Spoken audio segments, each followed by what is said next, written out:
Be who you want to be. Follow your dreams, not other people's dreams. The most important thing is that you have to remember you're only worth as much as you say you're worth. Tell yourself, I am the best. Tell yourself, I can. Be, and never use these words, I can't.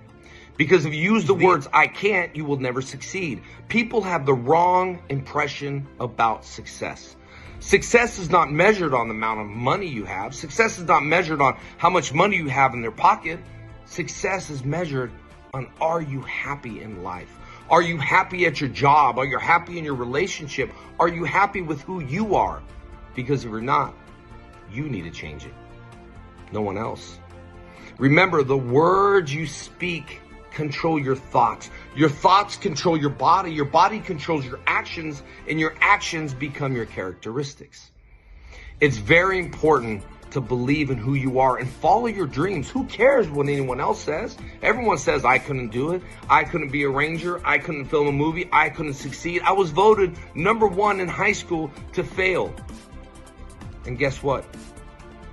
I didn't listen to those people. And you shouldn't either. Right now, it's so important during this period of your life to reach and grab that opportunity. You got to remember, opportunities don't come to you. You have to get the opportunity. The opportunity is there. You just have to reach and grab it. And it's so important to follow these rules if you want to become anything you want to become. #1, we all have a purpose in life. We all have a purpose in life. What is your purpose? Do you really know what your purpose is? #2, you got to have passion. Have passion for what you want to become. Become passionate. I'm so passionate on what I want to do. I'm so passionate for the fans. I'm so passionate in my life. I'm so passionate about karate. I'm so passionate about making movies. You have to have passion. #3, patience. You got to have the patience. It's not going to happen overnight. You got to have the patience. And #4 is profit. But who cares about profit if you don't have the ladder to succeed? The ladder to succeed is you have to have a purpose. You have to have passion. You have to have patience, and next will come profit. Everybody wants to be big, rich, and famous, but you can't buy happiness with money. You have to deposit in people's emotional bank account. People have to deposit in your emotional bank account, because if they're not, then they're not your friend. And you don't need those people. You need to surround yourself with people that are going to build you up. Don't put yourself in a bucket full of crabs, because what happens in a bucket full of crabs is when you reach the top, another crab reaches you and pulls you back down. So no one's getting to the top because the crabs are pulling you back down. Are your friends pulling you down? Are other people pulling you down? Well, you need to stop, because it is up to you, my friend. You control it. This is the rudder in the engine of the boat and the airplane. What you speak is what you get. If you say, I can't never do this, I can never follow my dreams, look, they're not going to be easy. People want the shortcut in life, but you have to do the work. So if you're sitting there right now and you're thinking, you know what? I never reached my goal. I never succeeded, not on money, but I never succeeded on what I want to become. Get off your butt and do something today. Look in the mirror and tell yourself this: I can. I will. That's the most important thing to succeed. Success is not all about money. Success is about happiness. So if this video touched you and you feel this video in your heart, tag a friend, because I'm only here for me. So if I could be here for me in order to succeed and be happy in my heart to share this message, then if it works for you and it touches your heart, send it to someone else. This is all about depositing in your emotional bank account. Do something good for someone today. Tell them you are awesome. Tell yourself you are worth everything. Everyone is equal. Doesn't matter who you are. People come up and say, man, you're my first celebrity I ever met. I'm not a celebrity. I'm a person just like you. So the most important thing is follow your dreams, go after it, and follow the 4 P's. You got the purpose, you got the passion, you got to have patience. And next will come profit. But who cares about profit? You can't take it with you when you die. But what you can do is leave a legacy. A legacy behind. When you're gone, people say, hey, I remember this dude. And I remember what he did for me. So, are you going to leave a legacy behind? If you do, let's do it today. I love you all, man. Thank you for taking this time. 86,000. It is JDF. Listen, I don't know what I'm going to talk about. I just pushed record, so I'm going to speak. Yo, my day ones, what's going on? Woo! I made a promise kept. Promise kept up in this bitch. Anyway, got Power Rangers. Or Power Ranger fans. What are we? Resilient Army? You know what I'm saying? Hey, we've come a long way. We've come a long way. I saw Simply Melissa up in this bitch. Dropping she said another great Power Ranger stream. Hey, yeah. That's a truthful statement. This is one of the rarest moments where I have everything prepared. You like everything? Every clip is loaded. Every court document is ready. Everything is good to go. I see some familiar faces. I see my man Dust out of here, out the rip. I got money. Salute to hey, all y'all who got them Dust memberships. Put some Dust Dust emojis in the chat. Now look, guys, we are running backup on Twitch. Okay, remember last time the stream got clapped, it was like I was streaming it and then YouTube was like, Shut up, bitch. I'm like, oh shit, YouTube. They clapped the stream on me. They clapped me good. You know, I took the clapping, but we came back. We came back. I'm saying, wait, did you prep? Yes. I had. Look, I'll show you. Like, Henry, you did not prep. You are a liar. I have, you see all these tabs up? 1, 2, 3, 4, 5. I got about 30 tabs. 30 tabs for y'all. And we're going to have a great show. I promise. I see Jack over there on Twitch holding it down. Maybe I'll take the Twitch chat down. I know Power Rangers is not too popular on Twitch, guys. It's not too popular. And it's looking like it's not popular on YouTube either. I'm like, God damn. I'm like, God damn. My day ones then fell off. They like, we saw you covering XQC so much, we figured you was lying. We figured you was not going to come back. We figure Sand is over there in Twitch. Okay. I see Sand over there in Twitch. Sand and Jack holding it down over Twitch. Shout out to Sand. Now, guys, just before the show, advertisements are on both platforms. I cannot stop it. It's the best advice I can give you is to get YouTube Red if you're on YouTube, or get YouTube Turbo.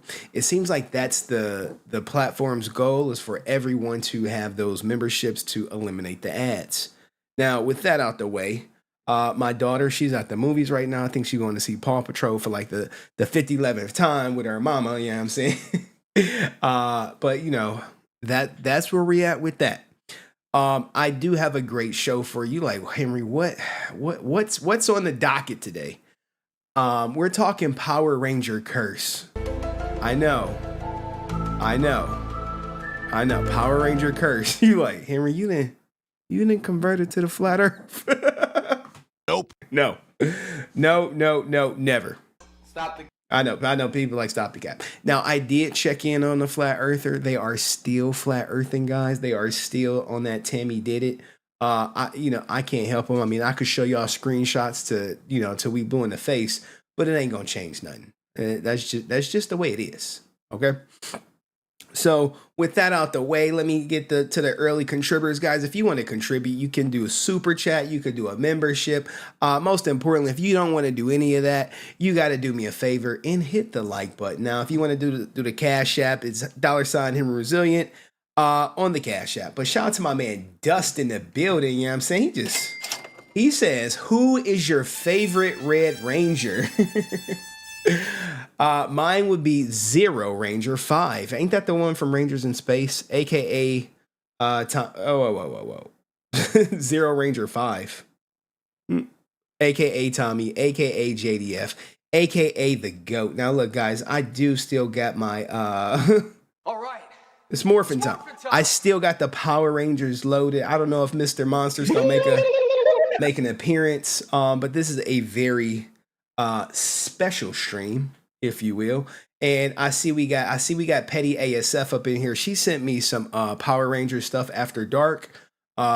If you stick around to about the halfway stuff show, I'll show you what her nasty ass sent me.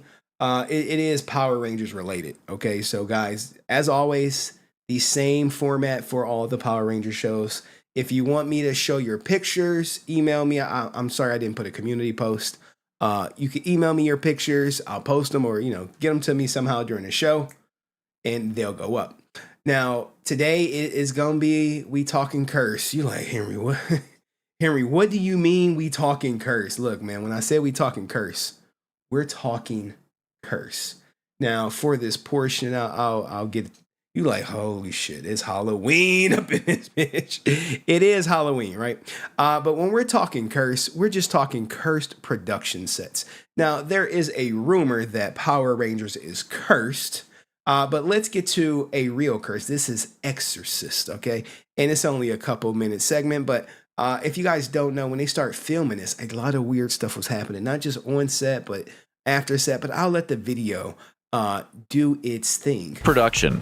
The production of The Exorcist was riddled with complications and tragedy. Early in production, the set depicting the home of the McNeil family mysteriously caught fire, delaying filming. Even more mysterious, the set for Regan's room in which the exorcisms would be filmed remained completely undamaged. Many of the cast and crew experienced tragedies too. Linda Blair's grandmother, Max von Sydow's brother, and two of the film's actors died suddenly during the course of production. Died during production, guys. And this is not the only curse thing. There's more examples out there, but this is like the closest one. So people are saying the Power Rangers is cursed. Now, I showed you earlier before in some previous video that a lot of the Power Ranger cast, they didn't tombstone themselves. Some are just no longer with us from natural causes. But the rumor is it's cursed.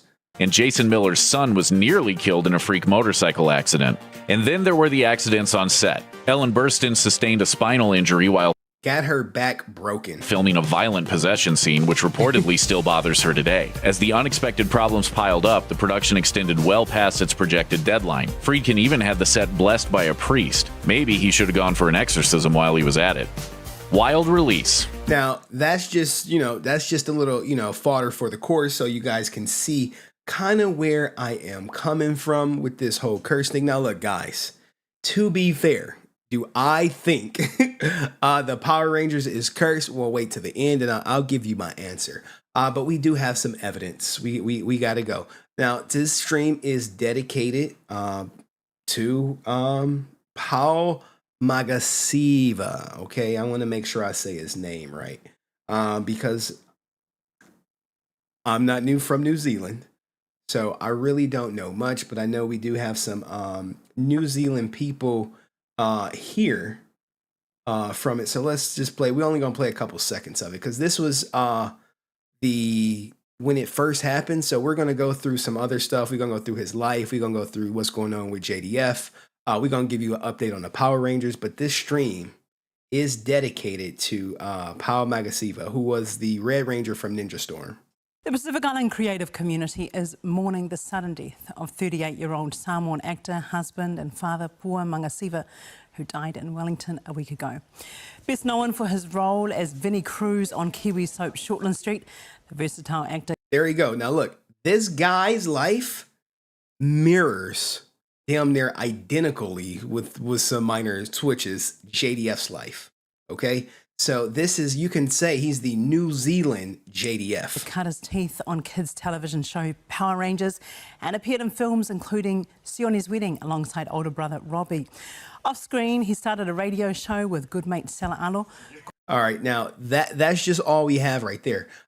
This is not gonna be doom and gloom, guys. Look, it's gonna be a Ranger stream. We're gonna have some good moments. Now, if we get clapped, we get clapped. Go to Twitch and then come back. We'll get unclapped or whatever. But here is a scene from when his identity gets unknown from Ninja Storm, guys. All right, I got to do a different one. I got to do it like this because they would definitely clap this shit if I just do it that same whatchamacallit. So sorry.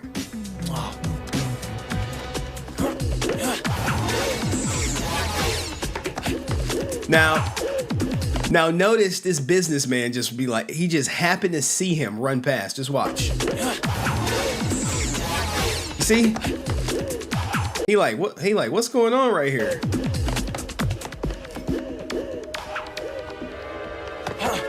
Glad you could make it. Join the party.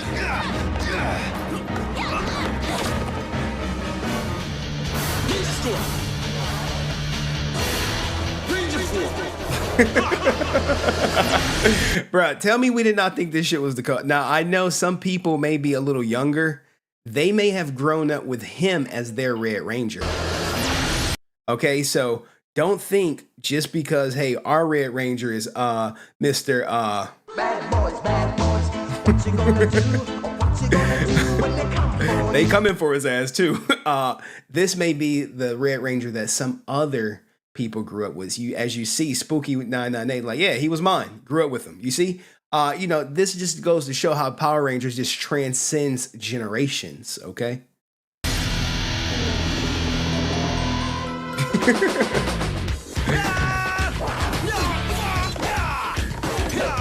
Now, I'm not gonna play all this clip because hey, it'll get you copyright, but we're gonna play a little bit more.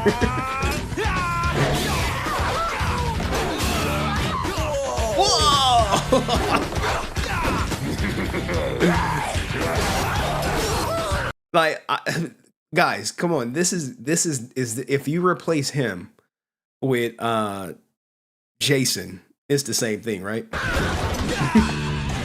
You want to play rough? Battleizer. This shit is dope though, right here. How he get in the sky so quick? How did he get in the sky so quick? It's like, even watching it now, you like, look, this is crazy, but yeah. All right, and look, they got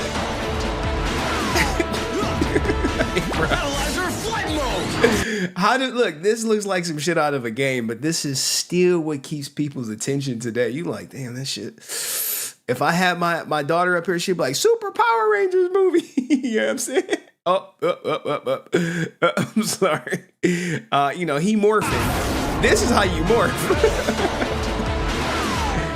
He about to just hop up in the jet. Flight mode.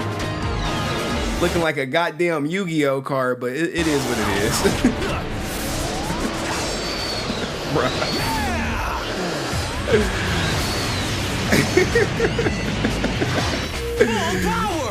All right. I think we get the point, right? I think y'all get the point. I ain't trying to have YouTube clap me. But this was a thing. And the biggest thing about this, what you guys should take away from it is, you see this guy right here? You see our guy right here? You see him right here? They were on set together, okay, for the Ninja Storm Dino Thunder episode. So JDF knew him, and we're actually going to get to how JDF felt about it. Now, when it comes to his death, I did discover why he did it. I know 100% without a shadow of a doubt why he did it. And we're going to actually look at his last night alive. Similar to JDF now, just because it's New Zealand, it is extremely hard to get. Are you guys ready? Look at this. Dino Thunder, power up! White Ranger, Dino Power, Ranger Storm, Ranger Force, Thunder Storm, Ranger Force, Sarah. I know you like, damn, Henry, what the?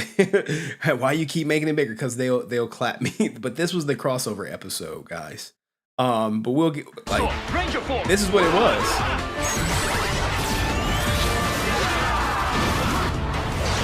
Dino Thunder, yeah, I'm saying. Who was watching Dino Thunder? Tyranno, Tricera, Terra, Brachio, Trigo. Now the pirate, look, the explosions behind every morph is like, god damn. Look at this. Power, air, water, power, bird, crimson thunder, navy thunder, samurai power, ninja storm. Now watch the super mega whatchamacallit. Watch the super mega joint, you know what I'm saying? Shout out to my people on Twitch. I'm seeing y'all up over here. Let me find out. Ranger power. Look at this. Look at that. Now look, hopefully this is all stunt doubles and shit, but you never know, guys. You never know. But you know, I just wanted to kind of show you guys that. And here's a little lore, because you know, some people are not familiar with the lore of Power Rangers. Now, when it comes to this, I said we having a good old Power Ranger reunion up in this bitch. And shout out to the 16 people watching on Twitch. They like 16. They like, you ain't talking about XQC. I'm like, nope, no. But I appreciate everyone's here tonight. So here we're gonna do a little bit of the lore, and then we're gonna get into some other stuff. Like we're gonna jump back and forth. Guys, you guys remember how the goddamn streams go, you know what I'm saying? Y'all remember. All right, so here's a little bit of the lore of Power Rangers and how Ninja Storm came about. Now take this with a grain of salt, if you will, since I see we got people on Twitch watching. Let me get y'all comments up there. YouTube, like, where's our comments? Welcome, my friends, to Power Rangers Ninja Storm. Copyright. Now Hey, remember what I said last time about not wanting to discuss depressing real-world stuff involving Power Rangers actors? The Red Ranger of this season, Pua Magasiva, tragically committed suicide in 2019. This is a terrible enough tragedy as it is, but the details are even worse, as revealed later in the year that he had been We're not gonna get to that. We'll go straight to the lore of it or whatever. Let me see. Here we go right here. Amit Bhaumek started making plans for something that would be incredibly awesome, but also rather fanficky. Bear in mind that some of this information comes from years after the fact, so it's possible the history has been revised a bit as memories change, and creators who have talked about it have become more distant from the original pitches. Bhaumek's plan has been dubbed the Hexagon. The idea was a large organization or academy uniting various Power Rangers teams together under one central group. The name stems from how the United States has the Pentagon, a 5-shaped building that serves as the headquarters of the Department of Defense. Now, this is kind of like the intro to like Forever Red, and you see this guy right here, right?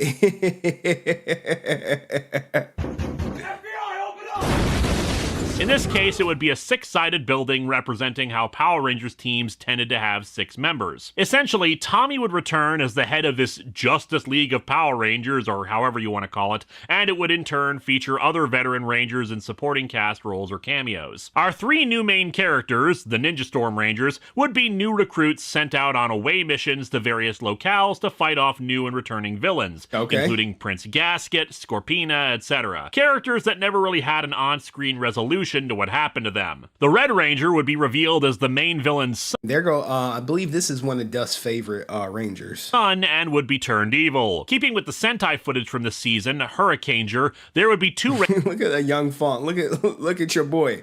Where Brent at?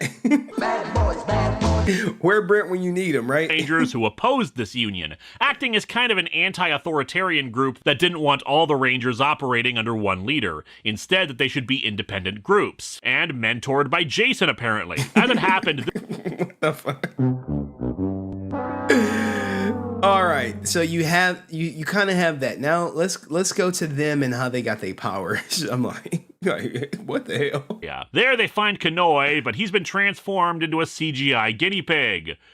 Because, Kanoi is like the Zordon. I mean, if you watch the Power Rangers, they kind of got a common theme going on. I have no idea. When our energy fields collided, I was transformed into what you see before you. I see.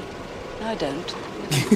He explains about Lothor, that he was an evil ninja banished from Earth long ago into space. Like, maybe if he was sent to some other magical dimension or something, I'd get it, but like, how did they send him into space? Anyway, he wants to take over the world, and he needs to be stopped. Kanoi says to bring out the Morphers, much to Cam's irritation. These are your Power Ranger Wind Morphers. Polish them every day if you want them to keep sparkling like that. Oh, and here's a line that also contributed to the "is this season a reboot" feeling. I knew it, dude. I was right. Power Rangers are real. Again, this season takes place in the main continuity. The same continuity as Countdown to Destruction, as Lightspeed Rescue's team not having secret identities, as every other monster attack in over 10 years. Because we are constantly under attack. You see this, guys? This book says that we need people like you. Are the people of the Power Rangers universe just so jaded by the monster attacks that this doesn't make national news anymore? Help! Lieutenant! It's a monster! Kanoi explains their powers. This is the lore behind the Ninja Storm. Each embodying an element, though, again, they're not even referred to as the Ninja Exactly, Storm Rangers here. They're the Wind Power Rangers. So why wasn't the show called Ninja Wind? Does it have any games or what? Well, Storm is kind of like wind. Ladies and gentlemen, the defenders of the galaxy. As a monster comes out with the Kelzax, the three emerge to fight, morphing for the first time with some not great comic relief. Ninja Storm Ranger. What is it again? Ninja Storm Ranger form. It's Ranger form. With TV. Be more funny. Now, the crazy thing is when they morph, how do they always know what to do? And this goes all the way back to, OG Power Rangers when we were watching things. As soon as they morph, they just knew how to operate everything. Well, I guess no one's laughing at the comic book geek now, are they? Yeah, no one should laugh at a comic book geek anyway. It's not like one could ever be funny. After morphing, the theme song kicks in to help sell how awesome this moment is. Sometimes later parts of a season make the same mistake of not using the theme song anymore when the team does something epic, like morphing or summoning Zords. The thing is that even if the theme song isn't that great, it really invokes how cool the thing is. Using the theme song, when it's appropriate, elevates a fight. The editing is kind of weird during the Disney season. Occasionally shots are sped up unnaturally, probably to fit within the time constraints of the episode, but it screws up the pacing of a fight scene. Why did it look like where they filmed all the JDF fights? Rangers just somehow know how to use some parts of their powers, like hang gliders that they can summon. Their weapons are a hammer, a hairdryer, and a megaphone. You know, those traditional ninja weapons. Ninjas are apparently anything anyone wants them to be, and yes, I know, fiction, suspension of disbelief, blah, blah, blah, blah, blah. Anyway, the vibe... Now, this part I thought was cool, right here, that the helmet just switches off like this. For the season. Like the Lightspeed Rescue team, they actually open up, which I like. Sure, I prefer when they take the helmets off, but this is still better than never doing it at all, which is something I don't think either Time Force or Wild Force ever did. Taking off the helmets helps build the idea that the characters are actually inside of the suits, and it's not just random stunt people. Though in the scene immediately afterwards, we see them helmetless, so why even bother then? All right, so now you kind of got the lore, how it started. They're kind of trying to build a multiverse, all right? Now, what I want to do, we're going to look at some funny stuff. Is Francis here? I got some clips for Francis. I literally got clips for everyone. And then we're going to get into the current state of Power Rangers, if you will. You like, what's going on with the franchise? Because we're just not going to just talk about his life per se. All right. So this I thought was pretty goddamn cool. You know what I'm saying? They got, look at this. Where's all my collectors at? Where's my collectors at in the building? You know what I'm saying? Where y'all at? Morphin' time! Dragon Sword! Mastodon! Pterodactyl! Triceratops! Saber-tooth tiger! Mr. Monster has entered the building. Mr. Monster is here, y'all. Now our resident Putty, where is your sound effect at? I know. There we go. Shout out to Mr. Monster. Good! We're ready to morph into action! 6 working together to fight evil! Stop Rita and all her menacing monsters. Anyone? I think Mr. Monster collects these, right? He got a nice collection. Earth and ruling the universe with evil. Look out, Rita! We're not backing down. We're the Power Rangers. I mean that is pretty cool. I'm sure some people remember them. Hopefully Brent get here when we get to what the hell's going on with your boy, y'all boy ASJ. We got an update in his court case. But here is the theme song, guys. Did you guys ever notice that they have a long ass intro? All right, the intro be long as shit. The villains show up, ready to pop shit off, and then next thing you know, this is what the villain is doing. Triceratops! Saber-tooth tiger! Tyrannosaurus! Yeah! We're good! We're ready to morph into action! 6 working together to fight evil! And stop Rita and all her menacing monsters! From destroying our planet Earth! And ruling the universe with evil! Oh my god. Morphin' time! This is how it is though, right? Come on, you watch it, you're like, as an adult, I'm like, God damn, why, look, if I see you morphing as a villain, I'm probably about to rush your shit. I'm not about to let you get your shit off. I'm just gonna be up in your face. But typically you gotta wait. You know what I'm saying? You're like, fuck, I gotta wait.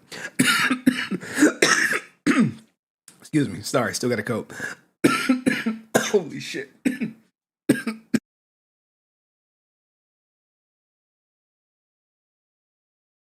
All right, sorry about that. Now, who remember these toys from back in the day? Yeah, I know these streams are a little bit nostalgic, if you will. For all my OG Power Ranger fans, when the movie came out, the toys came out too. Phenomenal. A power of such interdimensional proportions, you'd think it was right out of a movie. I told you. And it's only at McDonald's. The Mighty Morphin Power Rangers and their Ninja Zords have landed. You can get a break and your kids can get a more phenomenal Ninja Zord and action figure set for just $1.59 when you buy a Happy Meal or large sandwich. Collect them all. They're here to save the world. Sir? Yes? You gonna eat all those fries? Now, do you guys think that was Tommy up under there?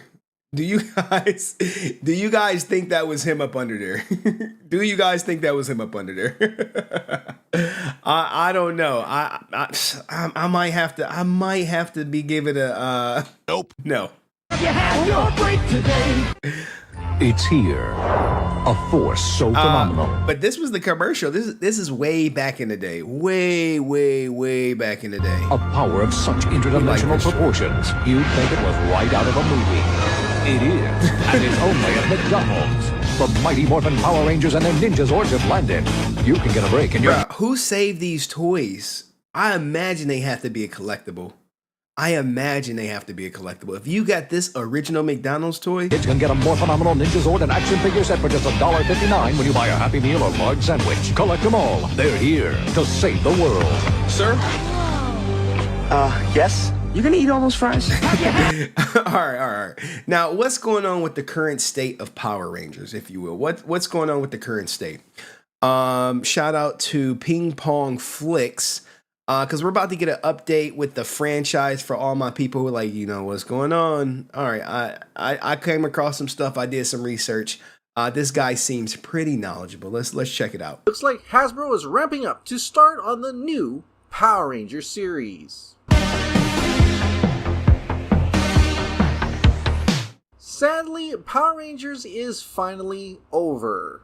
After 30 years of Ranger history, we bid farewell to this era of Power Rangers with Power Rangers Cosmic Fury. Yeah, the Power Rangers is over. They are in a reboot, though.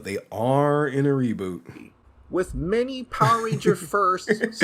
Yo, what is going on with these new Power Rangers? With what is it? This is what? These are real teenagers, right? These don't look like adults playing teen. These look like they got to go to like high school afterwards. They're like, oh, I gotta shoot, and then I got high school. Many Power Ranger firsts, such as an Orange Ranger as part of the core.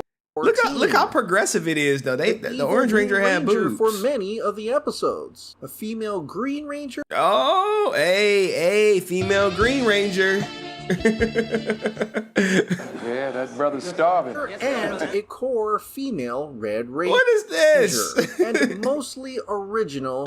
What is this? The all-female Hey, man, where we at? Do we have any representation? Suits. Well, some of that is actually going to be kind of borrowed for the new Power Rangers reboot that supposedly is coming out in 2025. And apparently with this strike going on, there may be some movement now as we get closer and closer to all the strikes ending in Hollywood. Damn. This new news about the Power Rangers reboot comes straight from Jin Saku and the Illuminati. According to Jin, breaking, Hasbro and Netflix is prioritizing Entwistle's work on concluding the Power Rangers script now that the WGA strike is over. The strike is via over, a Hasbro so rep.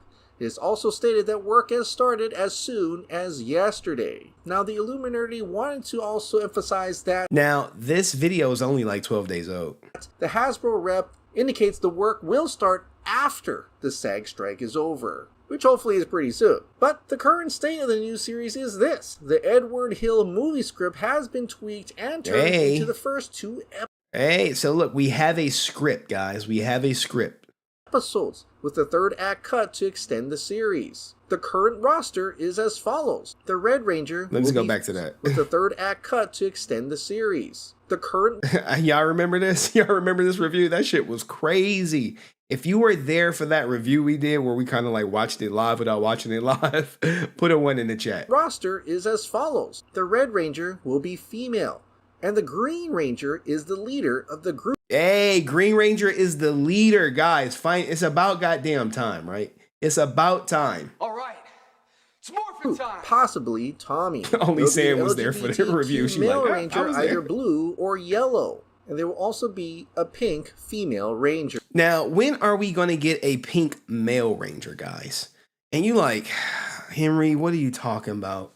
We can't have a pink male Ranger. Now, look, I do have footage of the new Pink Ranger. I can't confirm. It was like behind the scenes because, you know, they just came off suspension or whatever, off the thing. But this is allegedly the new Pink Ranger. Power Ranger! Mighty Morphin Power Ranger!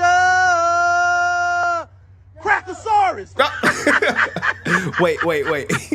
Go! I think this is the new one, guys. We finally got a black Pink Ranger. It's been a long time coming. It's been long overdue, but you know, it's not the one we wanted, but it's the one we got. Power Ranger! Mighty Morphin Power Ranger! I'm just joking. I'm just joking. This is not footage. I think someone got me, but let's go back. Let's go back to the video. We are getting a Pink Ranger. It was originally Mighty Morphin Power Ranger core colors, but later black got switched for green to make green the leader and the focus of the show. So yes, next year is still going to be a hiatus year, but still expect casting and filming news. Also, there's a good chance. Hey, I actually like this picture though. I actually like it. Power Rangers coming back. Hey, baby. Casting and filming news. How are you? Also, there's a good chance E1 is still involved due to contract obligations before the Lionsgate acquisition. Another thing that was added was that during private conversations with Entwistle, he showed interest in wanting the suits to be similar to the Mighty Morphin Power Rangers 1995 movie, or the current Sentai King Ogre. Apparently he's a fan of more practical than CGI suits, which I'm all for, because if that's the look that he's going to want, to me, I love that armored look and not just spandex. So yes, I am pretty much down with any Power Rangers at this point, and I just love hearing every little bit of news possible. Here's hoping it goes well and it's successful and we actually get more and not just a one-off series. The Last Power Rangers is currently on Netflix. Sorry, that was my daughter, but I do like the new look right here. I like this shit. This shit hot. If we can get this, I'm cool with it. And I hopefully the visor come up or go down. To me, I love that armored look and not just spandex. Me too. So yes, I am pretty much down with any Power Rangers at this point, and I just love hearing every little bit of news possible. Here's hoping it goes well and it's successful. Do you guys and we think it's actually gonna come get back? more and not just a one-off series. Here's the thing. When it comes to this, it's going to be a one-off series or not. It's all going to depend on the success. So if you guys want this to, you know, be a thing, you really need to go out and support it. You really do. Now, let's hear about the team lead of the new Power Rangers. And they're going to do a quick reboot on everything. And there's a great storyline that I can't cover today because we don't got time. The Power Rangers reboot promises some familiar elements from the Mighty Morphin series, but there are also changes as well. According to the Scooper, we may revisit an iconic battle. Yeah. Okay, so it looks like he's gonna say, I'll let him say it. Reboot production has yet to start. Because of the strikes, many projects, including Power Rangers, could be delayed. But with the WGA strike over, there seems to be elements of the story coming out now. Now, we recently learned that the Green Ranger is now the team leader, and could be Tommy Oliver. Which means that the Red Female Ranger is not going to be the leader. Ah, so we know female lead. Okay, I know people want a female lead. I know that's the trendy thing to do. But sometimes that does hinder the viewership. But teased by Scooper Jinsaku, it seems like an element from the original Mighty Morphin series will make its way into the Power Rangers reboot, Red versus Green. In the original Mighty Morphin Power Rangers series, I have what they want to do with this Red versus Green, but we don't have enough time to go over it. The Green Ranger was an evil ranger, and Jason did everything he could to battle the Green Ranger. But even though Tommy Oliver became good, there was kind of a struggle of leadership between the two. And after Jason left, Tommy Oliver pretty much became the new leader of the Power Rangers. That's a truthful statement. Now apparently in the Power Rangers reboot, Green Ranger is a generic, strong, cocky leader and kind of an asshole at the start of the show. And will eventually have to show growth and work on his character development. Red Ranger, even though she's not the leader yet, she ain't will be the leader, heart of the show and arguably the main character. What could go wrong? Being that he teased them fighting, we'll probably get another Red versus Green Ranger battle within the series, which would be pretty iconic and epic at the same time as they vie for leadership of the Power Rangers. And if the Red Ranger does become the leader, will something happen to the Green Ranger? It could also mean that maybe Green will turn evil for a period of time.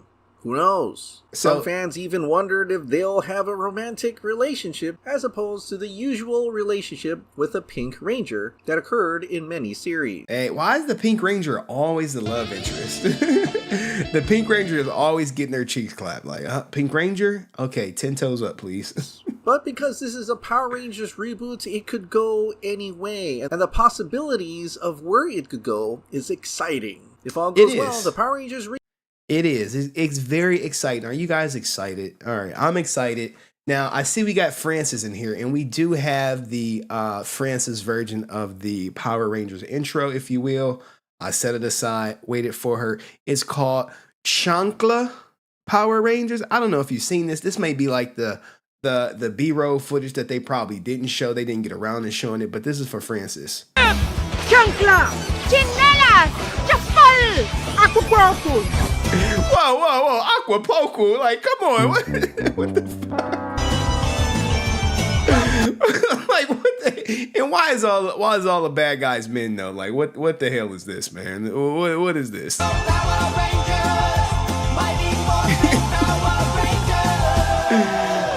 Fucking Super Chocolate. This got to be for them going for like the the Hispanic people, right? Like the grandmas, like the abuelos, the abuelitas.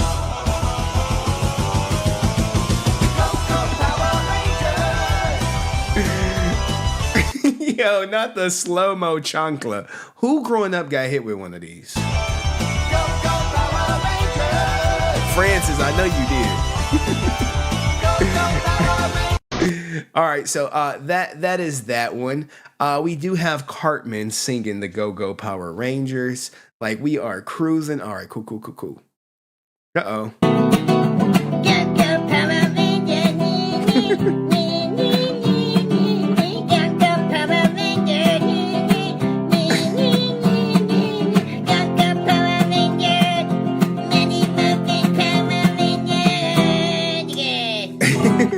Now, typically, guys, the way these come about is people send them to me, mostly Petty ASF or Dust.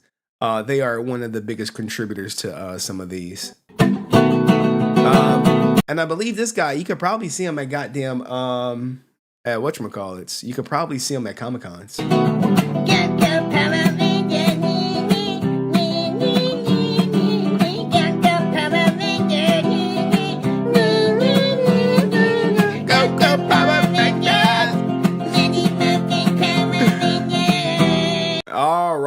what else we got here? We got this. Man, it is amazing Instagram artists out here, right? Who be like, hey, I do digital art. And they be making some of the best videos. And here's one right here.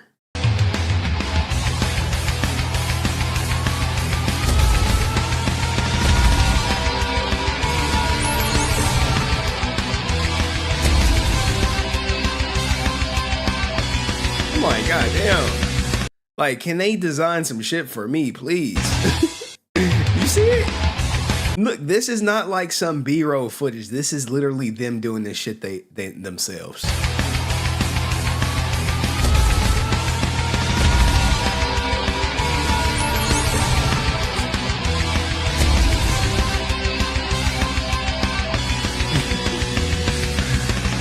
All right, I see y'all still on the chancla. Y'all still on the chancla. All right, now let's get to our boy ASJ. We gonna get the update. Bad boys, what you gonna do? What you gonna do when they come for you? Now, here is a clip from back in the day when, you know, all the shit went down. I never showed you this, guys, but here's the local news that was reporting what the hell ASJ was up to. All right, let me turn off this closed captions. Federal prosecutors announced the arrest of 18 people, most of them North Texans, for defrauding the COVID-era Paycheck Protection Program out of millions of dollars. One of the people arrested, likely a familiar face for many millennials, maybe even their parents. Fox 4's Stephen Dial has our story. Stephen. Yes, Steve, according to investigators, they say that 16 illegal loans were obtained, totaling about $3.5 million.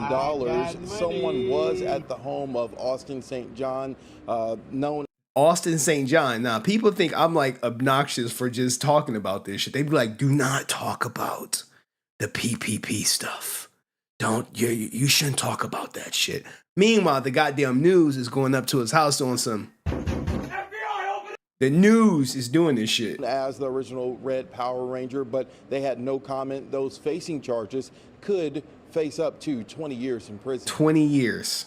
This week, federal prosecutors in North Texas announced a huge pandemic relief fraud bust. 18 people arrested for allegedly stealing millions from the Paycheck Protection Program aimed at helping small businesses navigate pandemic closures. Among those arrested, 47-year-old Jason Geiger, also known as Austin St. John. They got him. They. Ladies and gentlemen, we got him. They got his ass. Now, he's free for the time being. And, you know, he's innocent until proven guilty. He did plead not guilty. But he also blamed it on other people. It is all Jermaine's fault. So there is that. That's known for his role as the original Red Power Ranger from the 1990s.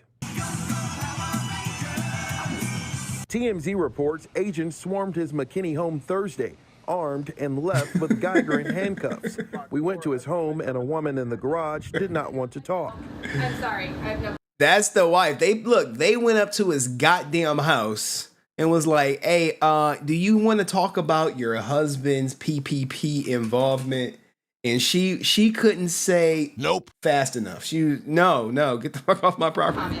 14 of those arrested are from North Texas. The U.S. Attorney's narrative says 2 men, one from Mineral Wells, the other from Louisville, allegedly started the scheme to defraud the Small Business Administration. John Helms is a former federal prosecutor in North Texas. There's going to be documents that will show the bank account being open, the money coming in, the money going out. All of that will be well documented. Federal investigators say one recruited the others into the scheme. Now, let's look at the court docs of where he's at. And I remember, before we get to there, JDF did say something before his untimely demise. Shout out to the nerd affiliated and who got this. Watch real quick. I want you to watch that for one reason. Watch his whole interview and watch how he literally just hates me. Watch my interview on Comics Coliseum. And when you watch it, tell me now's the opportunity where I could jab, and I'm not going to. Here's what I'm gonna tell you. When this comes out and he talks, forgive him. Straight up. People make mistakes. Certain people know how he is and all. Yeah, I'm too nice. It's just the way it is. Forgive them. Make your own judgments. Do not let it destroy your childhood dreams of Power Rangers, okay? We all make mistakes. Thank you for telling me it's time's up. Now, with that... Now, I found that...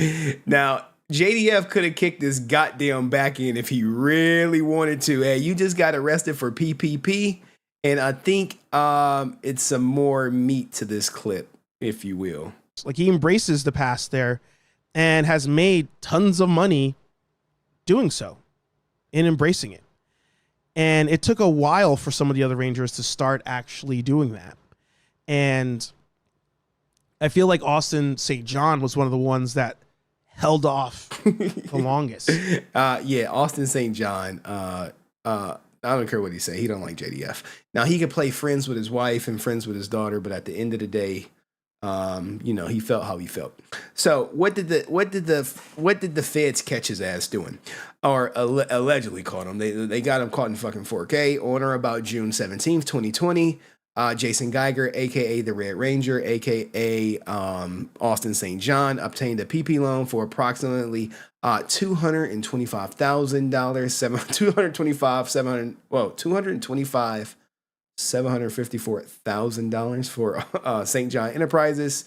Of the PPP funds obtained, Geiger sent approximately $22,579 to Moran, which I broke this down in the previous video, and invested about $170,000 with Spencer. And it was about $33,000 missing. And this is the real indictment, guys. So this is not some play stuff. And they make it a point to point out that he is indeed facing 20 years and a fine up to $250,000 or a supervised release up to 5 years. Now, I did previously report that he's most likely, if convicted, to serve about 2 years. Now, this was his court date. And guys, I stalk this shit. I stalk any court case that come up on my docket. I stalk it. It was originally scheduled for November 13th. Okay. Jury selection and trial was on the 20th. All this good stuff. He pleaded not guilty. But lo and behold, I went double back and I saw an agreed motion to continue the trial. To my dismay, I'm like, oh shit, well, why do we got a continuance going on? Why do you gotta continue? It's the United States of America filed this agreed motion to continue the case. And you're like, whoa, what the fuck? The defendant in this case, ASJ, was indicted in May 2022, and presently the pretrial conference with the trial to follow thereafter is scheduled for November 20th, which I just showed you. But given the government's conflict with another multi-defendant trial in this district, look, man, they locking everyone up who did this PPP shit. If you defrauded the government, they are coming for you. Do not think just because some years have passed, they can't come back knocking on that goddamn door. So what do they say?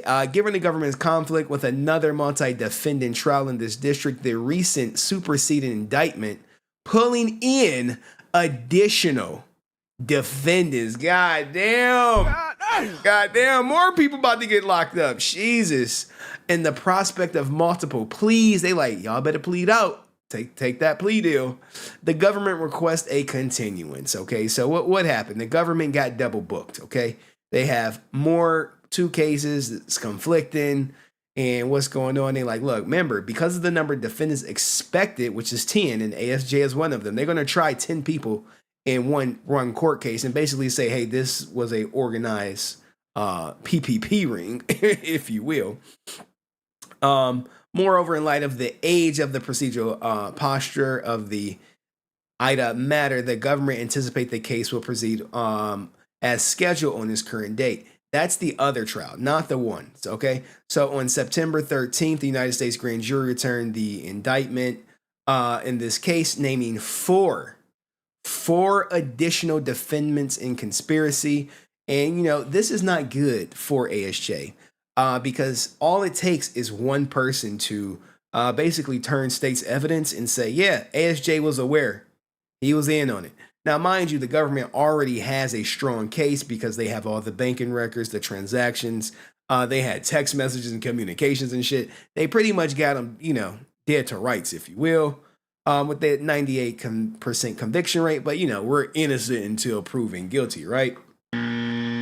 So the government anticipates it will take time for these individuals to find counsel and view discovery in this case, which is voluminous and contains dozens of financial records, interview reports, loan applications, audio recordings, and images of electronic devices. Look at all the goddamn evidence that they have on 14 people now.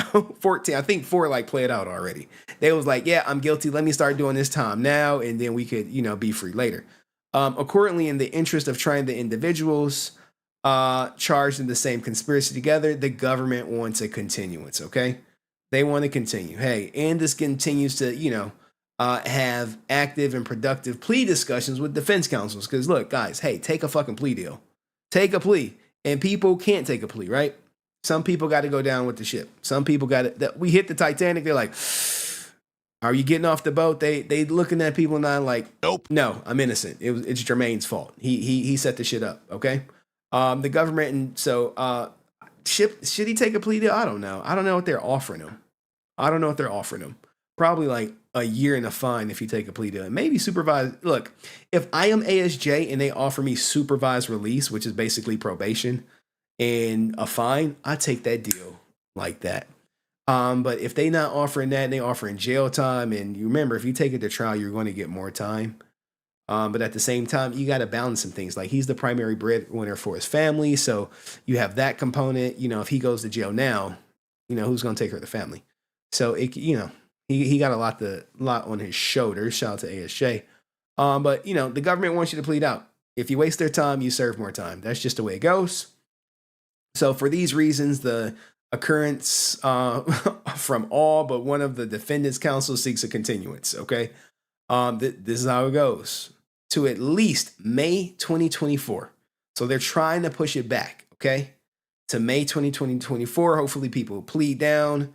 That's what they're hoping. As the court has been made aware of prior filings, there is another defendant named in the original indictment who is currently an international fugitive. So they got one dude, he's on the run. He is like, y'all are going to have to fucking catch me. I'm the gingerbread man. I'm not going down for this. The government continues its effort to locate this person through the pertinent diplomatic and foreign channels.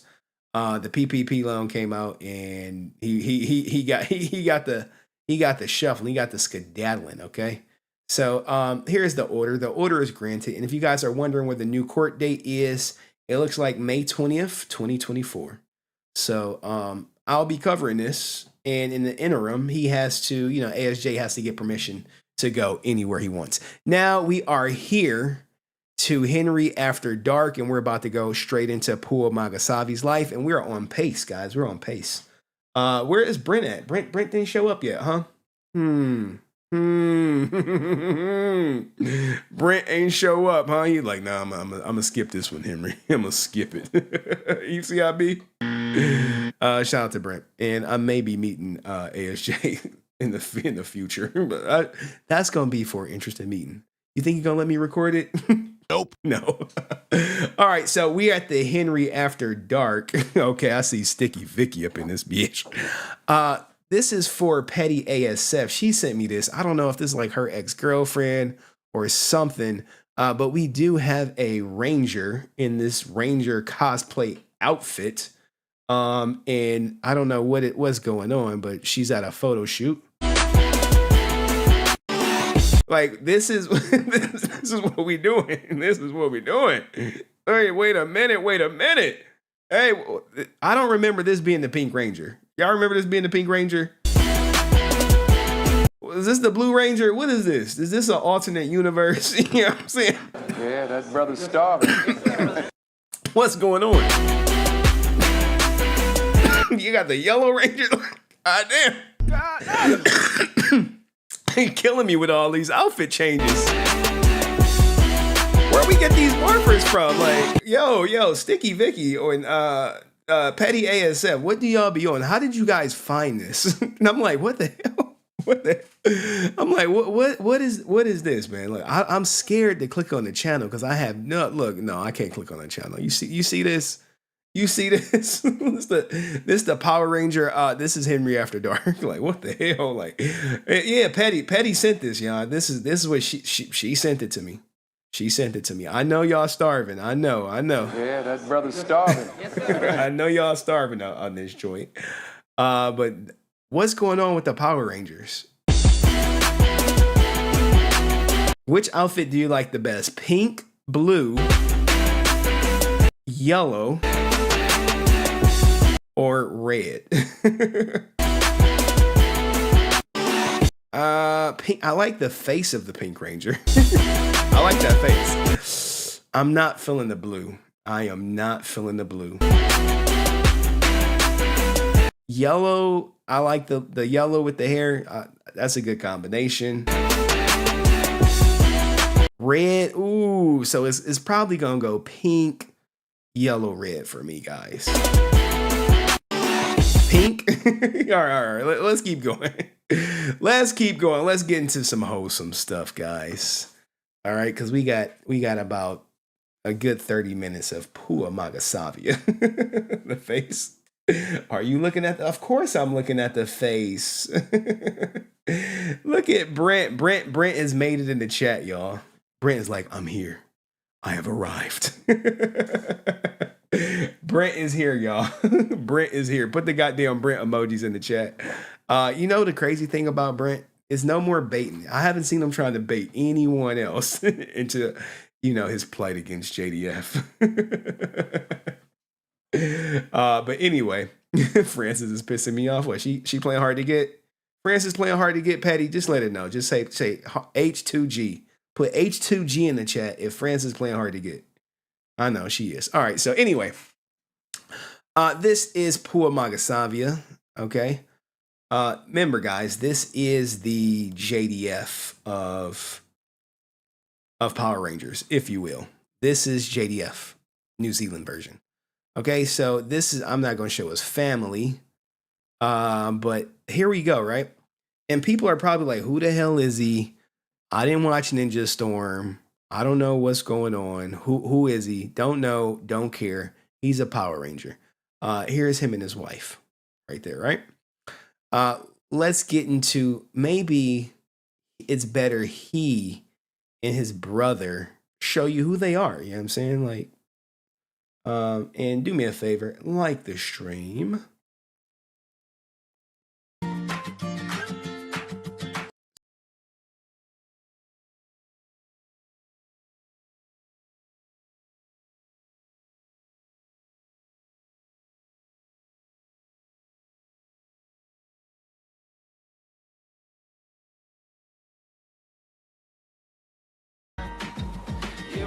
All hooked.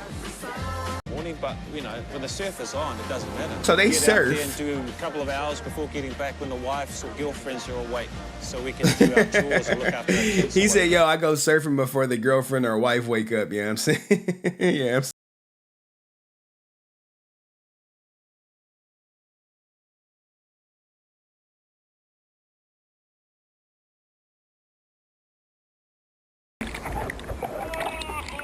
Now look, this is wholesome, right? This is wholesome brothers having fun. All right, let's get to them talking. Didn't have a vent, didn't have a vent, and I would get frustrated and angry at myself. Hold on, I gotta back this up. They killing me. Started falling into a deep patch where I wasn't getting any acting work, and fuck. I'm sorry. We have to hear this part. This is actually pivotal to his story, if you will. Listen up closely. I'll just take the copyright. My newfound passion is health and well-being, and basically exercise is a part of that too now. Health and well-being is what is driving him now. And sorry about the ads, guys. I literally have no control over it like that. Like you would think. They like, look, you want us to do the ads? You want to do the ads? We doing ads either way. I'm like, oh shit. I'm like, can I do no ads? They like, nope, not an option.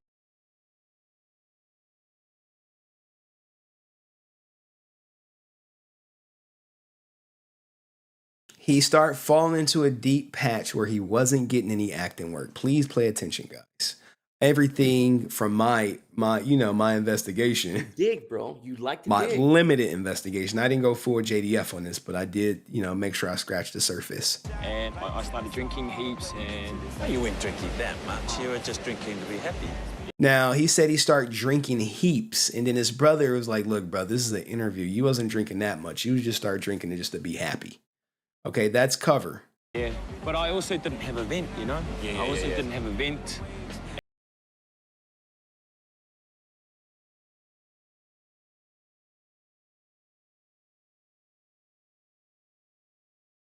So the fiance, Courtney, got him into a personal training course. You got these are small details that are going to come up later in his life. And I committed.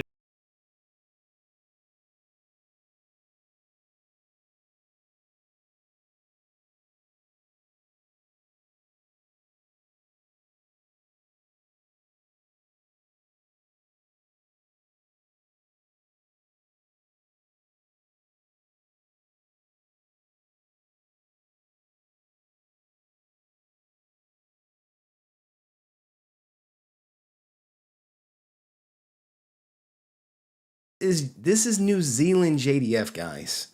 Hey, I'm all about fitness. I'm like, the stories are parallel. And happy birthday to Bushido. My brothers make fun of me.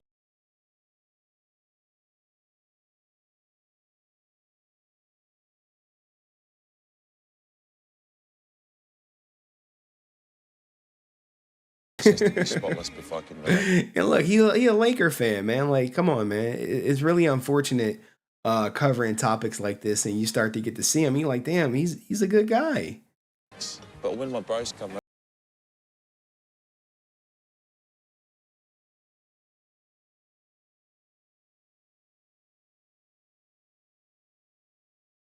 goodness gracious. We played brothers. Power Rangers. Now, this is something that's, central to everyone. The thing that brought us all together. And since it's Bushido's birthday, make sure I put some Bushido, put some bees in the chat. No comment. Oh, they tried to get me banned. I'm sure I sounded Mexican. Uh-oh. You sounded like a New Zealander putting on an American accent. Hey, come on. Let me put it more on. Yeah, because, Damn. you can't be going out like that. That doesn't sound like dirty joke. This is sad, man. Wait, Jackie, you sounded really good. Because, like, he ain't here no more. So Lothar attacked the Wind Ninja Academy and Sensei passed on the Ranger powers. Wow. My baby bro is a Power Ranger. Now, you see, that was his real life brother. I don't know if you guys caught that. This is JDF and his brother. So Lothar attacked the Wind Ninja Academy and Sensei passed on the Ranger powers. Wow. You see how it works? You see, I'm like, yo, this is a strange story. They both ended the same. My baby bro is a Power Ranger. If it's a job that's your problem, why don't you fix it? Stop blaming it on everyone else. The first time, my first ever audition. No, what happened? I was 16 and I did that Where's That Drink Taking You ad. I walked into the room and she goes, okay, just face me and just tell me what you do. And I was like, oh yeah, my name's Pua Magasiva and I'm with blah, blah, blah. And she goes, okay, cool. Now give me a smile. This is his Power Ranger audition. This was his first acting gig. Now give me your profile. I play rugby for under 60. No, that means turn to the side. You got me. But that was my first ever experience as being an actor. It's just the ones that... Now, you got to remember, Power Rangers, since they consider you helmet heads, you can literally have zero experience. You can literally be ASJ fresh out of high school. Work your ass off to try and get. And then you're waiting by the phone, or you're checking your cell phone every minute or every hour to see if you get the call from your agent. They're the ones that I find annoying. But it's interesting, though, because the ones that you think you've done really well in, you don't get. But the ones that you come out of the room thinking, oh, that was absolutely crap, are the ones that, which you don't think about. They ring you. That's the job that you get. That's true, though. Like, It was a mess. I kid you not. In my professional career, some of the interviews are like, nah, man, I didn't interview that well. I got the job. And the interviews where I'm like, I smoked that interview. They be like, I'm like, am I getting the job? They're like, nope. No. Sorry. But this, I just wanted to show you guys Samoans or Tongans or Pacific Islanders in general. the relationship he has with his brother and how it kind of mirrors JDF's. Okay, but here's his world, right? Like we're doing good pacing right now.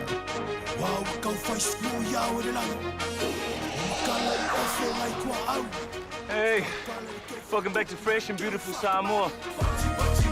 Now, I don't know if his family is eventually going to see this, but sometimes when I do these Power Ranger things, people from the family will reach out to me. And welcome to my world.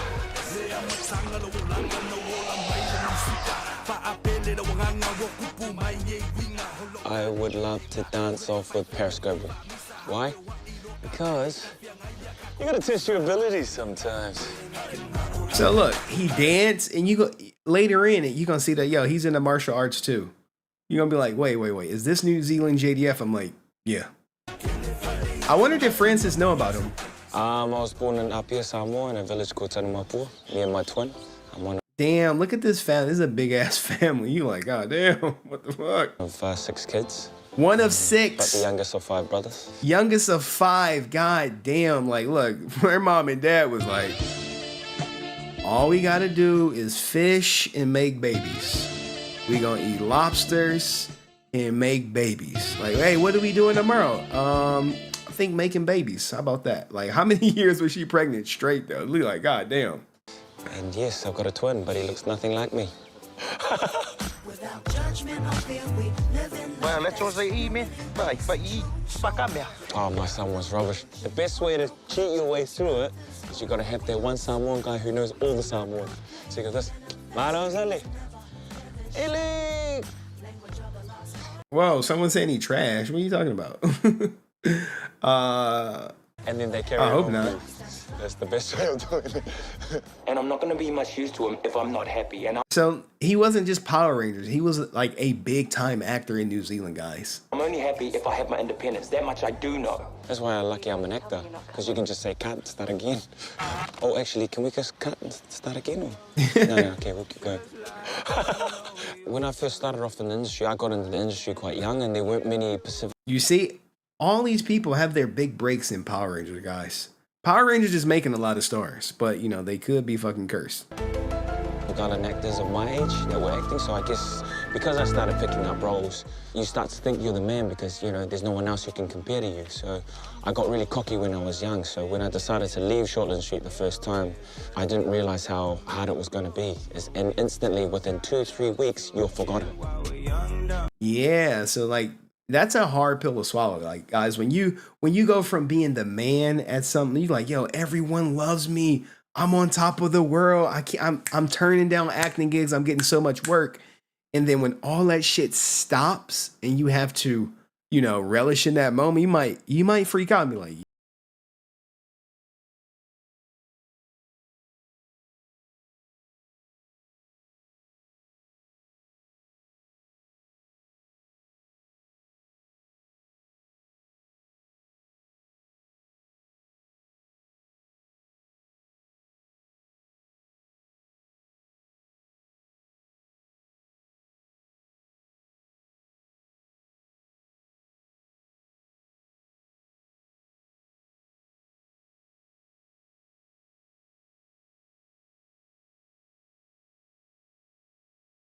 so after Power Rangers and he couldn't get no acting job, he became a personal trainer. Hey, look, you got to survive.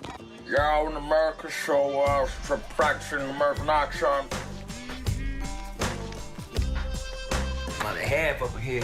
Yeah, she about to roll on camera too. Just there, right there. You can follow me right there. Just there. Got to do some acting roles and stuff like that, man. So, when I first started like doing videos, it was just for fun, you know, because I just like to generate laughs. But what happened after that was that whole new business of companies like capitalizing on your likes and stuff like that. So depending on how many followers or how many likes you get, companies will give you a product or they will use you to sell another product. Does that not sound like JDF? I know I played a clip where he's like, oh yeah, I just like making people laugh, and you start vlogging. Like, come on. Are y'all seeing like the similarities? Are you seeing it or no? And pay you for it. But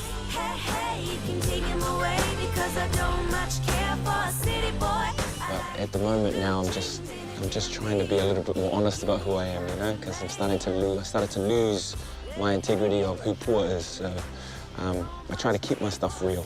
But at the same time, you know, I gotta pay bills. I gotta buy a house. I gotta do all that sort of stuff. So they killing me with all this goddamn music. I knew you were gonna ask me this question.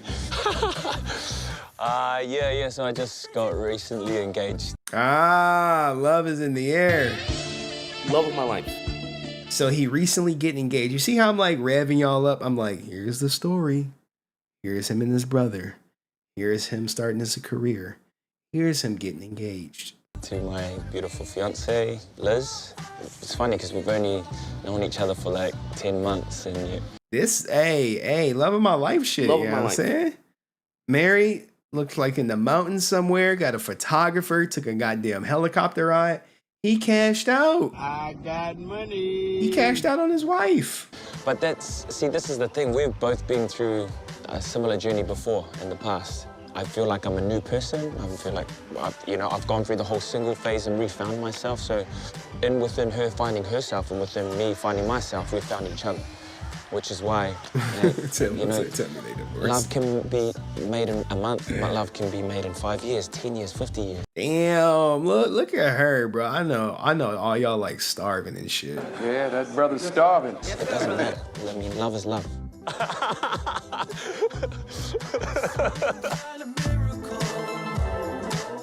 Where do I see myself in the future? I guess probably one time in the next, I say 2 years, I'd love to go and live in Savati for 6 months to, I don't know, get in touch with my culture again. I've been raised in New Zealand my whole life, and I feel like I've lost my culture a little bit, which is why I want to go and find that a little bit more. You see? Hey, he's like, yeah, I'm personal training, shit's not going that way.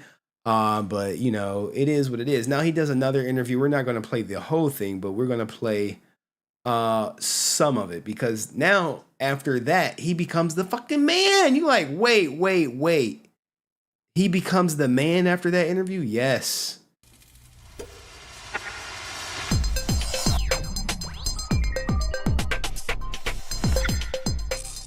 It was awesome. I couldn't believe it, because you watch this stuff as you were growing up as a kid, and then it got pulled off, obviously because of the violence. But then giving the opportunity to go, wow, this is Power Rangers, it's quite up there. So I got an audition, got a callback, then got my final callback, and I managed to get the role as Red Ranger.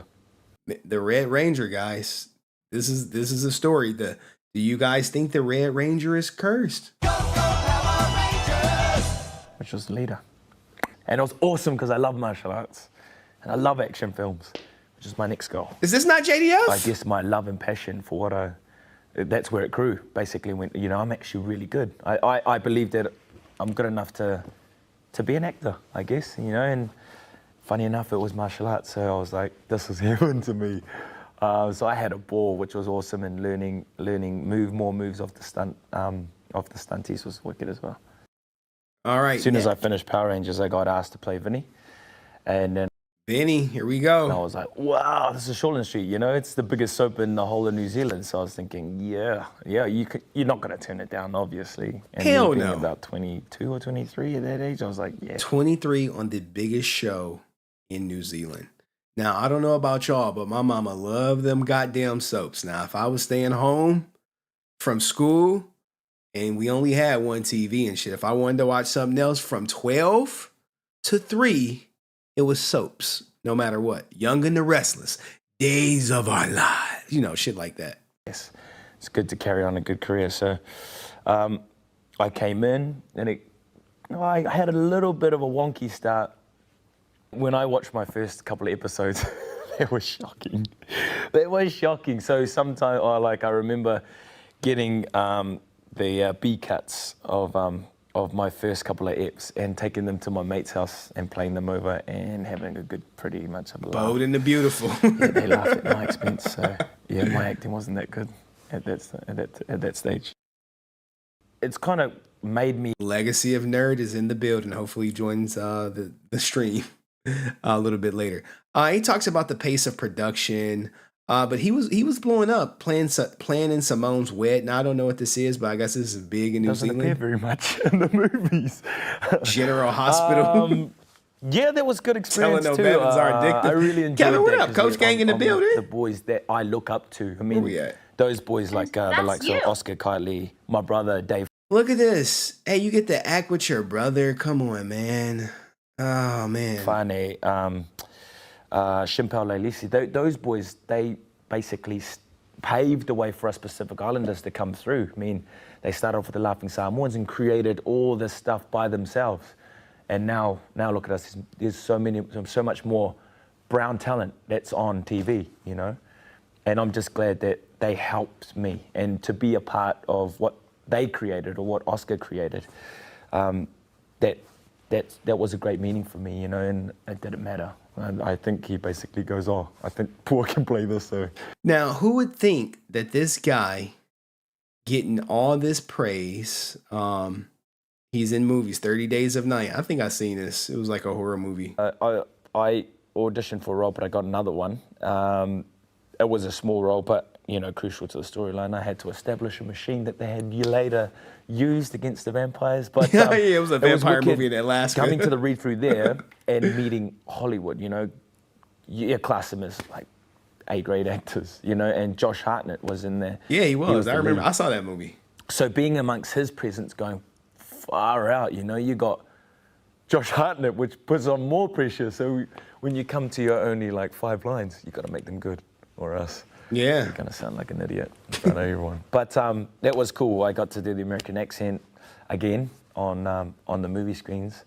I wish I had Azza. I found it scary at first, especially when you have to go for a read through, because I was so used to Shortland Street where you don't do. All right, that is all I wanna. Hold on. Let me see. Matarika.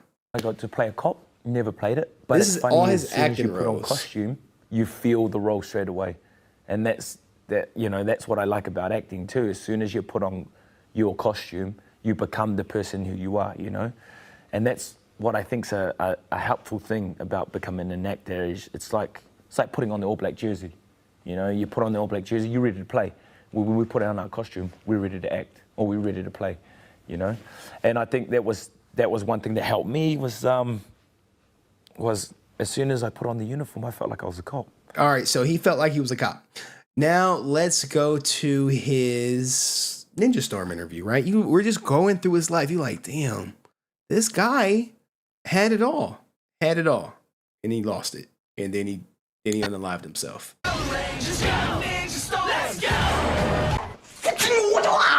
Kiwi Ranger! Don't panic, I can see you breaking into a sweat. And you are? Shane, nice to meet you. Shane, you're the This is the young leader of the Red Rangers. Red Ranger. Yeah. Call me Tori. Now, so listen, tell me, Dustin, Shane, you're the Red Ranger. Yeah. This was his love interest, okay? This was his Pink Ranger.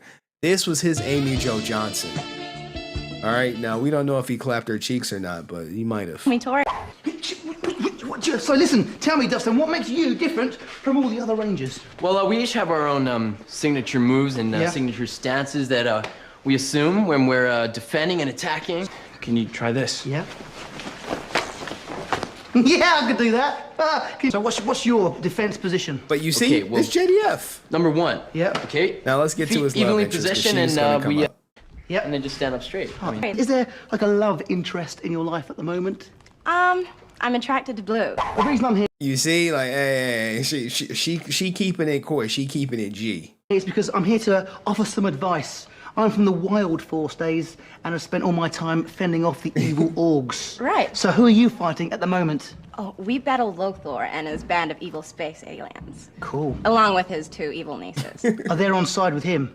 Kind of keeping it in the family. Yeah, pretty much. Yeah. Any dangerous missions you can tell me about so far? A lot, actually. Yeah. They send us many aliens that we have to fight big evil monsters. Yeah. Did you feel a sense of pride when you actually got to become a ranger, you know, and wear the suit for the first time? Oh man, it was an experience. Yeah. I definitely loved it when I got everything.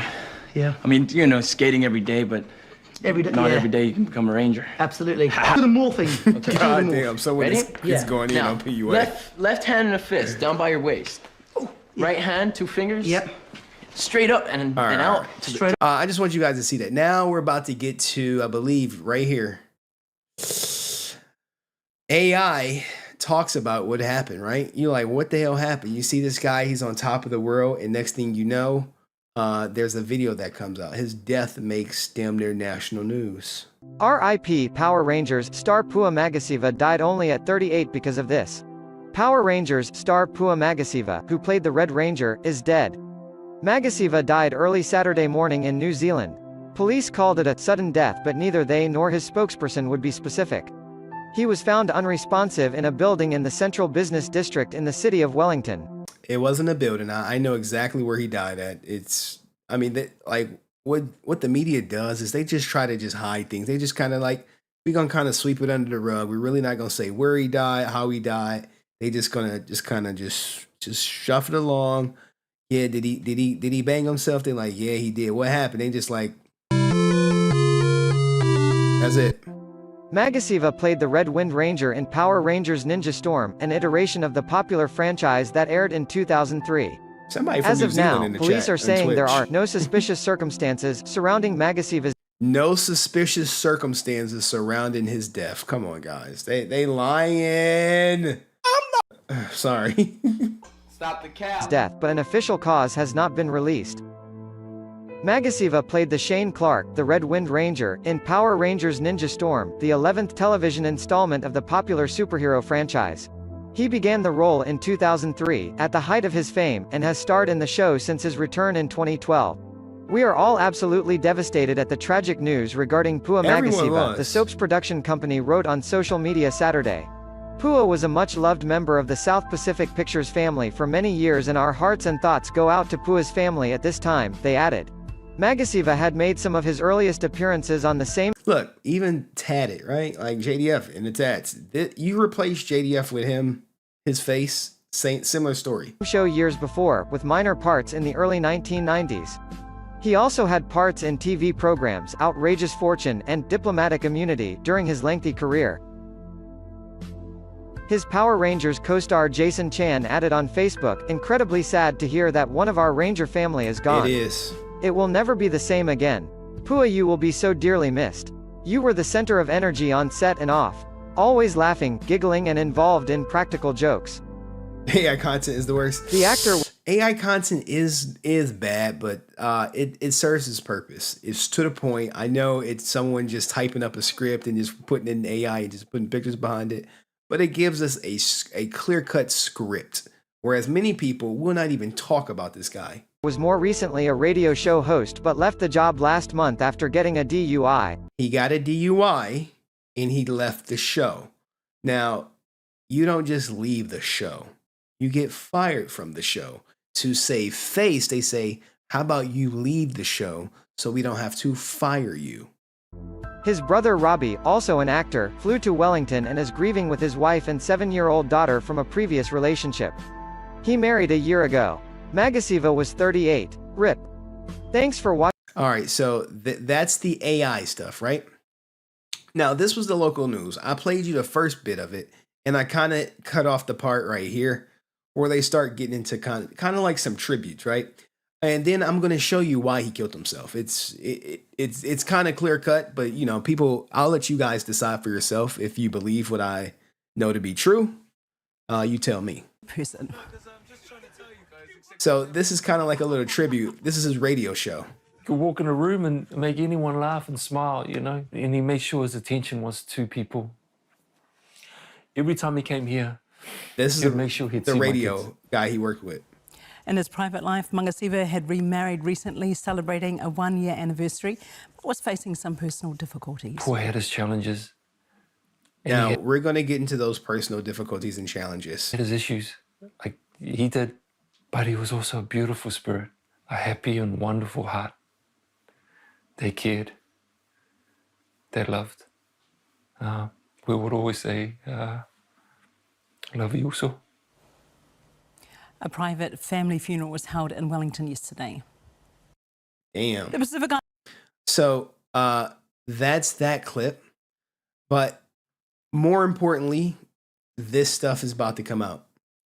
Life will never be the same for us. Whoa, Robbie and Magasavia speak out.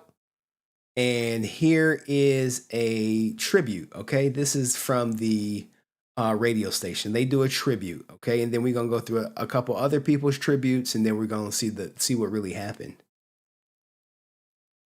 If it plays. You know, they like, Henry, you haven't been on this page. Hey, we're the Wake Up Call, and we're a brand new breakfast show on Flavour. We're kicking off on Monday, 6 to 10 a.m. every weekday morning. I'm Tash. Can you turn the camera around, please, Pua? Oh, sorry. Hey, I'm Stella.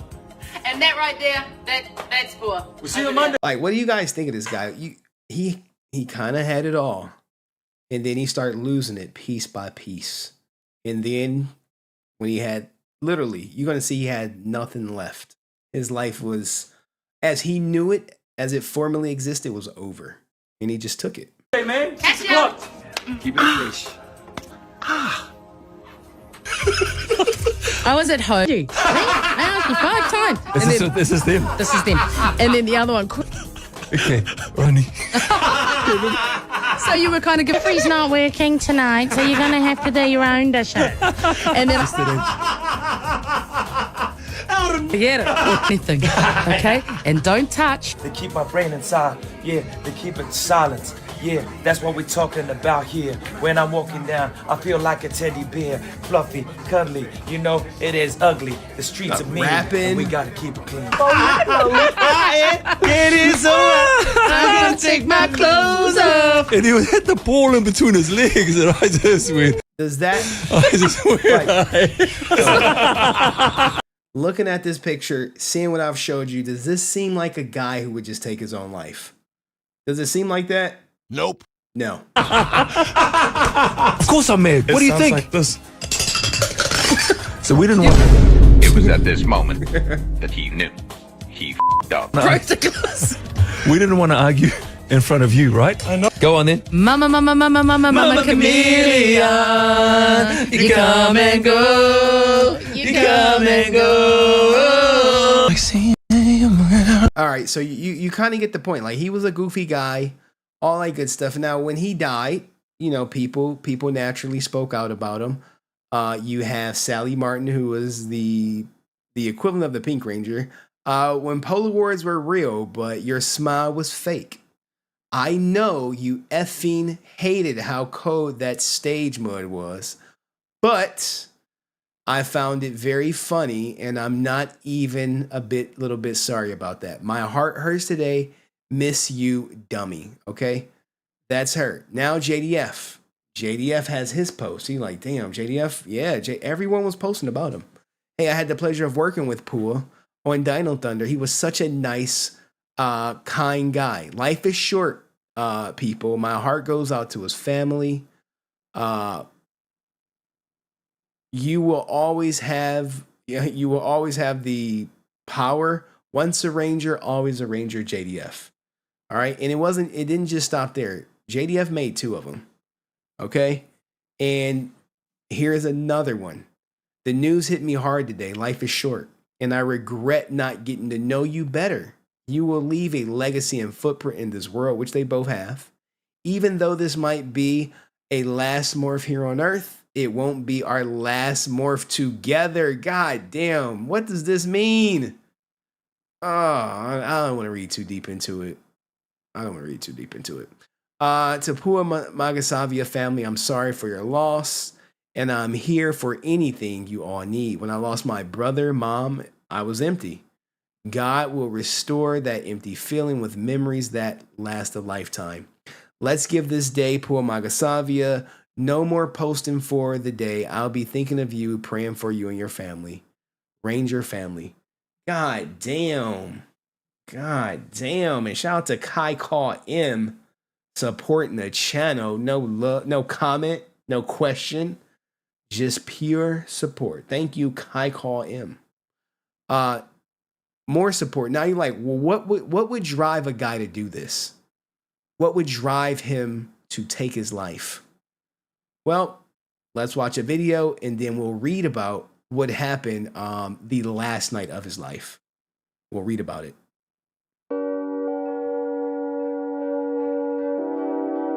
Now, I do think people are going to remember him for this portion. Okay. Okay. For being humorous and kind. And he did have a talent, but he also had a dark side. He was found dead in Wellington on Saturday morning. More of the AI stuff. These are some of his cast members, I believe. I'm not sure. This might be his brother, actually. Oh no, I don't think this is his brother. Sorry, guys. I've been really struggling this weekend. I couldn't bring myself to post or write anything, so I just had to. I'm going to write you again soon, but I just had to tell you something. Have you seen the amount of love people have for you? Look, as soon as your ass gone, all the shit goes in. All the love comes out. When your fucking life is spiraling, no one cares. But when you're gone, everyone's like, oh shit, we love Pua. We loved him. Well, where the hell was y'all at when this shit was on the downward spiral? Nowhere to be found. Do you know how many lives you've touched with your stink jokes, your stink charm, your stink handsomeness, your stink haircut? Have a look through our timeline, Poos. Actually, have a look through anyone's timeline. And I bet you will see you smiling next to someone, laughing with someone, standing side by side with someone. Man, I miss you. Co-host. But no one cares. Taika Waititi, because Taika is from New Zealand and he up there. He ain't put him in a Marvel movie though. Pua, brother, just found out. Gonna miss your smile, soul, and sidestep. Aruha and Awi to the Magasavia Agiga. You know, there's some New Zealand stuff. I don't know how to speak that shit. Heartbroken. All my love. Rip. Anthony Starr. This Homelander or whatever. Heart goes out to those you leave behind. Damn.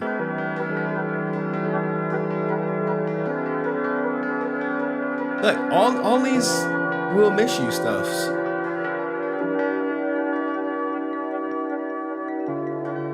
Everybody just pouring out.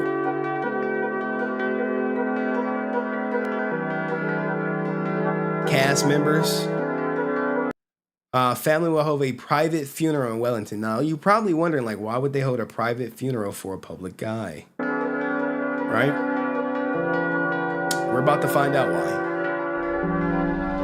Now, what you're about to hear is what happened that night. You're actually about to read it. I'm not. You'll see it. All right. All right. So, if you guys remember earlier, he was using alcohol as a coping mechanism for his anger in the lead up to his death, a coroner has revealed. Okay, so you can probably say alcohol poisoning, but I did not get the official autopsy report, so I cannot confirm it. Okay? Okay. The former Shortland Street star, 38, died May 2019 from, he unalived himself a month after he was sentenced for putting his wife in a headlock, dragging her by the neck, and spitting in her face. See this shit? Coroner Tracy Fitzgibbon said Magasiva had been stressed about the public finding out about the drunken assault on his wife, Liz Sadler, and being turned down for acting roles. Where was all the love then? Where was all the love then? He had struggled with mental health. Sadler said during their 3-year relationship, he'd made self-deletion threats multiple times, but never actually harmed himself. In 2018, Mag began seeing a registered alcohol and drug clinician to focus on the origins of his problematic alcohol use. The clinician observed he had an extensive history of accumulated grief, along with trust issues, problem managing his emotions due to childhood trauma. Now, there's his wife. You're going to figure out what the hell happened that night, because it's very unfortunate. It was noted that Pua had indicators of PTSD and was charged with assault on his wife shortly after beginning sessions and confided in the clinician about. The pair set about developing healthy coping mechanisms to identify and pressing old emotion that remain from past trauma. Okay? The clinician observed Pua had an ingrained self-sabotage mechanism that appeared to interfere with his best intentions. Some people like that. Life going too good, sabotage. That's what they say about self-sabotage. Which resulted in future appointments being made and then missed. The last appointment Magasavia attended was in December 2018. The day before, this is pretty much you're about to find out what happened. The day before his death, the couple had traveled to Wellington for the weekend and met a friend at the Intercontinental Hotel for drinks. Does this sound like JDF? Traveling with his wife right before he dies. Sattler noted that Magasavia was drinking and he would get a lot more anxious about their relationship. That's his wife. She said they went to a comedy club with a friend, his wife, who was his sister. With a friend, his wife, who was his sister in a group of others. So, group date. The wife and her sister-in-law went to another club shortly before midnight when she received a text from Pua saying he knew what she was doing and he could do the same too. So he's suspecting that they cheat. A minute later, he followed the text up by saying goodnight. Sattler replied telling him to read his text back, but became worried when he didn't reply. She tried to call him, but said he didn't answer. Remember talking to him. She returned to the hotel out of concern. When she returned to the room, he confronted her, asking her where she had been and that she didn't love him. She said that he pushed her and pushed her back. During the altercation, she hit her head against a glass table and began bleeding. She got up and he pushed her back onto the bed. He told Miss Sattler that it was her fault that she was an abuser. Fitzgibbon said, whoa. He told Miss Sattler, which is his wife, it was her fault that he wasn't an abuser. I think this is a typo right here. Fitzgibbon said, and then told her that he was going to delete himself and life wasn't worth living. Sattler replied with, you always say that before going to the shower to try and wash her hair, but the blood kept coming out. She was in the shower for 4 minutes and discovered Pua's body was unalive when she emerged. Fitzgibbon said Sattler tried to wake her husband up before calling 111 and attempting CPR until paramedics arrived. Pua couldn't be revived and was declared DOA. Sattler was taken to the hospital to get her head checked. Fitzgibbon said Magasavia had a number of stressors in his life at the time of his death, including the lapse in his name suppression, in the argument with his wife, and obtaining further acting work with his alcohol abuse. But this ain't the reason why. Him beating up his wife ain't the reason why. The real reason why, give me a second, right here, is right here. Be 15 days earlier, right? Give me a second. 15 days earlier, the court sentenced him to 6 months supervision and 70 hours community service. All right. This is the reason that I suspect he killed himself. And the crazy thing is, like, her father was concerned. Okay. Her father ended up getting involved, and he wrote to the judge because the order that no one could talk about this, him getting charged, was getting lifted. Now, the messed up thing, and what this, here we go, right here. The actor had been convicted of drinking and driving 3 times, the latest occurring after an argument with his wife at a children's Halloween party in 2017. On the night he took his own life, he had beaten his wife so badly she was rushed to the hospital.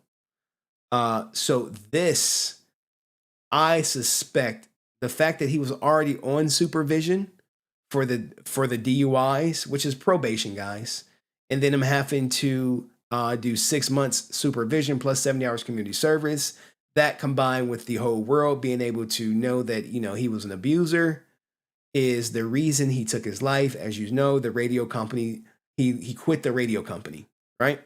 It was like, oh, he quit after he got the first DUI. No, he was fired from the radio company. And he couldn't get an acting job. And as a result of not getting an acting job, he went deeper into drinking, beating on his wife. He got charged with beating on his wife. And shout out to her. She was a trooper. Or you can say she got Stockholm Syndrome because she stayed. And this is, I believe, the Daily Mail. They go into it. They go into it very deep. The Daily Mail is one of the best resources for they do their stuff good. They do it good. Okay. Sickening details of the actor's 2-year campaign of abuse towards his partner can finally be revealed, because after the thing was lifted, she starts spilling the beans. And we can see how she was holding her down, and then I'll drop the link, and anyone who want to come up can come up, and we'll do that. So he deleted himself in May, the same night he assaulted his wife. And on other occasions, he tried to strangle his wife in front of the young daughter and put her in a headlock and spat in her face. Now, I'm not here to destroy his name or anything like that, but these are some facts. And we're going to end on a good note, because oftentimes, I don't want to show it. I don't want to show the kids. You can say one night or a couple of nights he needed help. And unfortunately, he didn't get the help he needed. Or if he did, it wasn't working. All right. Now, here's her story. He was convicted of assaulting her just 2 weeks before his death, which we know that. A court suppression order, which hid the case from the public, was lifted, meaning his widow can finally tell her story. The mother of one claimed her husband refused to acknowledge his history of DV in case it ruined his career. And, you know, guys, this cancel culture is real. You smack up your wife, you get no more jobs, okay? She was a teacher who they met on Instagram, leading to a whirlwind romance and lavish dream wedding, which we saw, with her social media pages showing all types of fun stuff, all right? But the reality for his wife was far from idyllic, as he coerced her and frightened her into silence. I mean, he's the money maker. Hey, I know I smacked you up, but girl, you can't say anything or I'm going to lose my career. Okay? I'm going to lose my career. There's the big ass wedding. Okay? In the past, you have received letters from me which were carefully constructed under the supervision of my husband. She wrote this letter to the High Court in his native New Zealand. So now she's writing to the court. I love my husband and I would do anything for him, which included not signing a statement to the police. So she was not going to testify against her husband, which is commendable. But at the same time, some would say not the smartest thing. And not being truthful so that, you know, she may always protect him. She said she would have appealed the court's decision to protect his career by suppressing his name, but he had been terrified his anger and heavy drinking would reemerge. I wanted to face the truth together and speak truthfully, but Pua desperately wanted to protect his career. So I was silent, she went on. He had to be worried about losing his career. In the heart-wrenching letter she sent to the court by her father. Remember I told you her father got involved? Because he was like, look, I'm fucking worried. He described the trauma of not knowing if the next phone call was going to be about his beloved daughter's death. After thinking she had finally found happiness with the actor, he later discovered his daughter was suffering from terrible violence.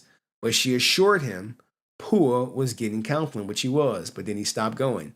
And then after he stopped going to counseling, you know, he tombstoned himself after he beat her up. He's feared Magasiva would get angry and block him from seeing his daughter and granddaughter. That's the father talking, guys. Mr. Sadler said his daughter was putting on a brave face despite facing difficult, frightening situations. God damn. I mean, but Jesus. He recalled how his daughter, Layla, told him about one incident of violence over breakfast earlier this year, demonstrating how he had put his hands around her neck to strangle her. Like he was on some demon time. But that's the story. Now, look, guys, we're not going to end on this horrible note. We're going to end on a tribute. We're going to end on a tribute from the Ranger community. But what do you guys think about this?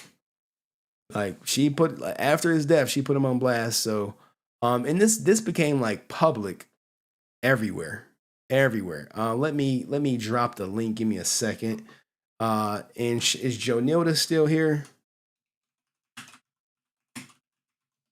Is Jonilda here? Cause she was like, hey, you should talk about this. And it was actually a good idea. But what do you guys think about this per se? Is it surprising? Does it reminisce of JDF without all the other stuff? You know what I'm saying? Wow, this camera is really crisp. I'm not gonna lie. All right, so we're gonna end on a tribute. Hold on, let me get the link ready. Let me get the link ready. Copy to anyone who wants to come up. Hopefully Jonilda, Francis, or Sticky Vicky, or anyone. HD hairline. Yeah, I got a board meeting tomorrow, so I kind of have to look the part. And what does Mr. Monster say with his member? Guys, all members have a free super chat. What does it say? So sad, but can't feel bad for an abuser. Damn, Mr. Monster just telling it like it is, man. Like, fuck that. All right, Mr. Monster. Shout out to you. Hey, everyone is entitled to their opinion. He was such a good and amazing guy. See, Bushido, he think differently. Thank you for the 6 months too, Mr. Monster. Salute to you guys. And let's end on the tribute or whatever. You know what I'm saying? Like, let's do the tribute. Because people are like, yo, what the Henry, how we gonna end it with her getting her face kicked in or whatever. All right, the link is dropped. If you want to come up, hit the link. So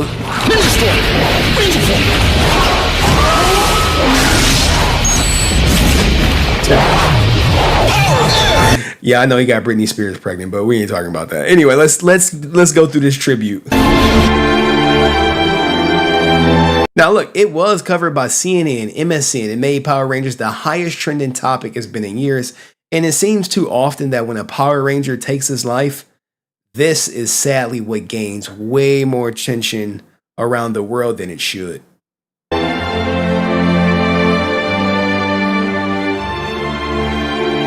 Ninja Storm Yellow sent, you know what I'm saying, sent a tribute. And shout out to Mr. Monster again, you know what I'm saying, with the super chat, put the 5 on it. And he says, and yes, I do have a lot of old toys, mostly Megazords, including OG, but I pre-ordered the Master Morpher. I'll show it when hey, put a 1 in the chat if any of y'all pre-ordered the Master Morpher. Thank you, Mr. Monster. Salute to you. He probably at work. Mr. Monster, you're normally at work during these streams. Someone put 0. Like Ninja Storm Green. Like everyone was missing this guy, man. But a lot of people were covering up for him too. Like the drinking, the abuse. I think a lot of people knew but didn't say nothing. Oftentimes they're like, that's none of my business.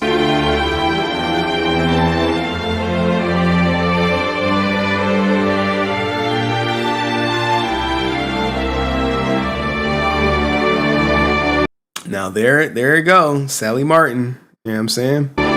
Now come on, this is close as shit for a friend. Like if we get this close, I'm sorry.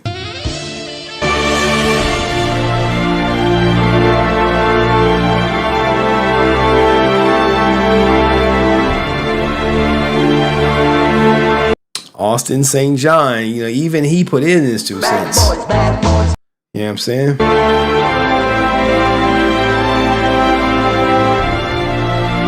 Not the Benoit.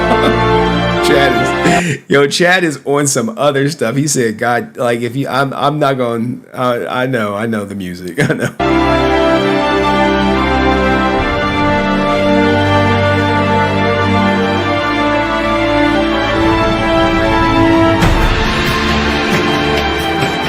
Even caring, look, like sometimes, hey man, being a Power Ranger is like being in a fraternity or sorority. Y'all all are bonded. You could probably say trauma bonded. Like shit, we ain't getting paid shit and we ain't protected.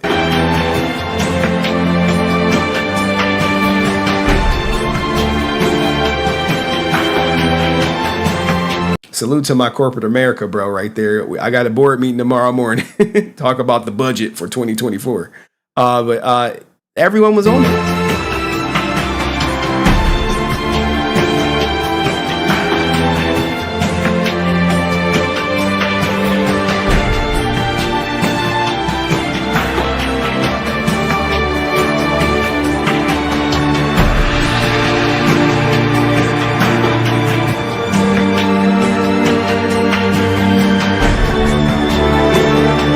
Whoa, I mean, these are some of the ones I played already. Hold on, I see we got some random topics. Like, what, Triple H getting a divorce? No way. Stop lying.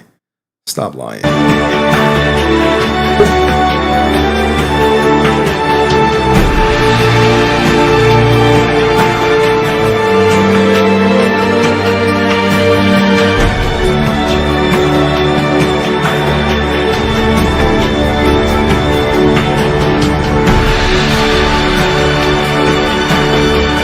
All right, so I didn't want to end on a sad note, so we kind of ended it with a nice tribute.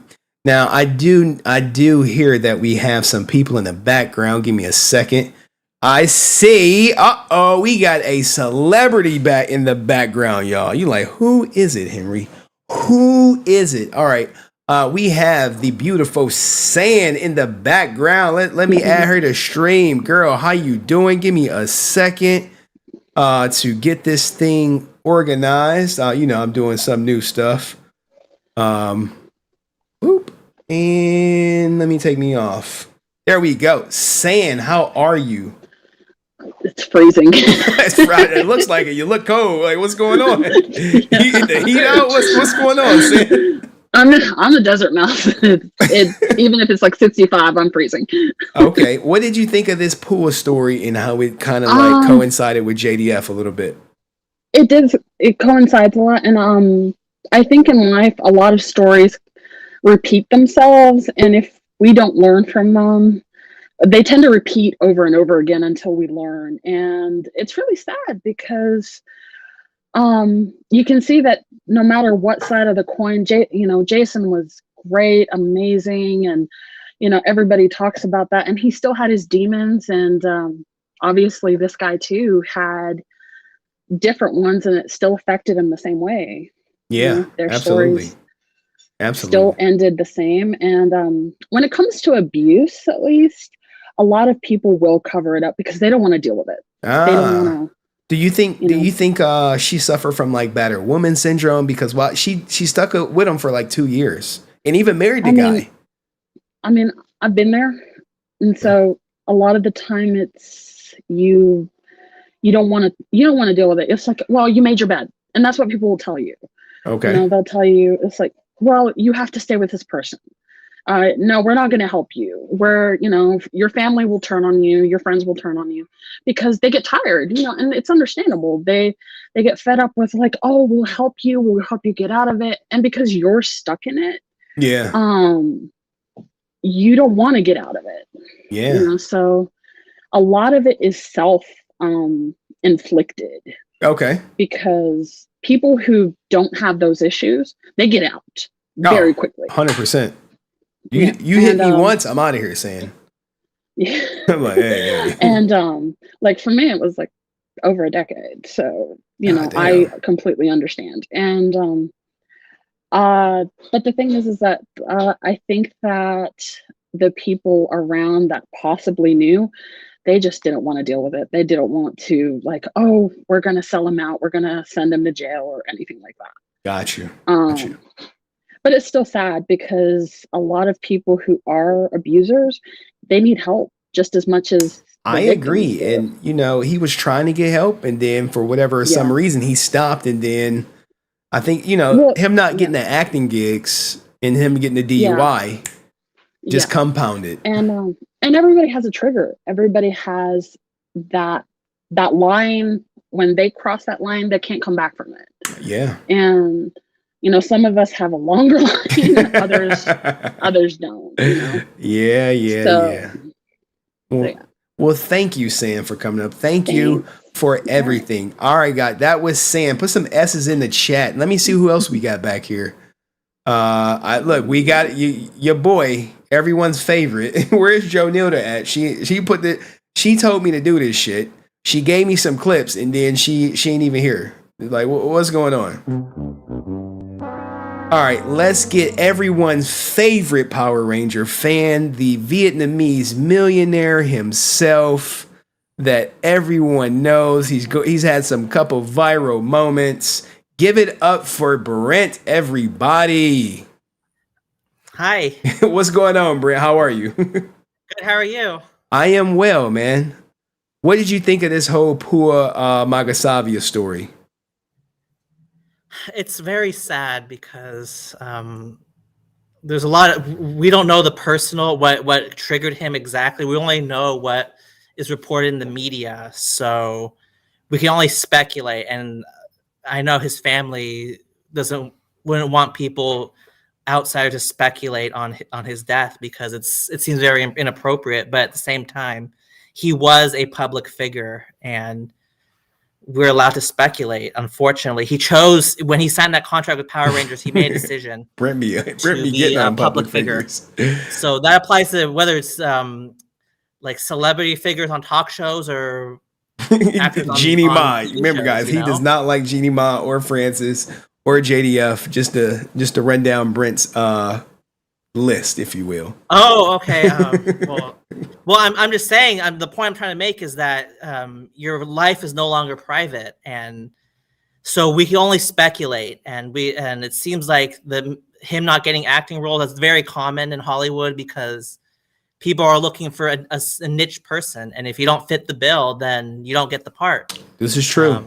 You know, it's a sad reality. And like Johnny Young Bosch, he said in an interview that he wasn't getting roles because he's half Asian. Well, you're not getting roles because whether you're full Asian or full white, it doesn't matter. People aren't getting roles anywhere. It's very difficult unless you have to be an A-lister to get some kind of work. Or I think sometimes if you, I don't think that's why he committed suicide. He was on probation. He lost his radio job, which was probably his main bread and butter. He wasn't getting any acting jobs. He just got sentenced to 6 months probation, 70 hours community service, and his public record was no longer sealed, so everyone in the community would know. And speaking of New Zealand, I do have a couple people who follow me from New Zealand on Twitch. They'll probably catch the replay, but they knew about all this stuff that was coming out. Like he's New Zealand is only but so big, and they know this guy. The common man worked his way up and then, worked his way down. And his reputation was tarnished, like by his own doing, it seems like. And that's very important, especially with these actors who have big egos. And 100%. Their reputation is so important. And if it's tarnished, whether it's legitimate or not, they take it very seriously. So that's why they do everything they can to protect it. And if things are put out there that are true but are damaging, then they get into like a depression, and then unfortunately, some people choose. At one point, he had everything. He was on he went from Power Rangers to the biggest soap opera in New Zealand to to his demise. But what did you think of the overall show, Brent? Was it good? Was it a win? How do you feel about ASJ getting his case extended to May 2024, if you will?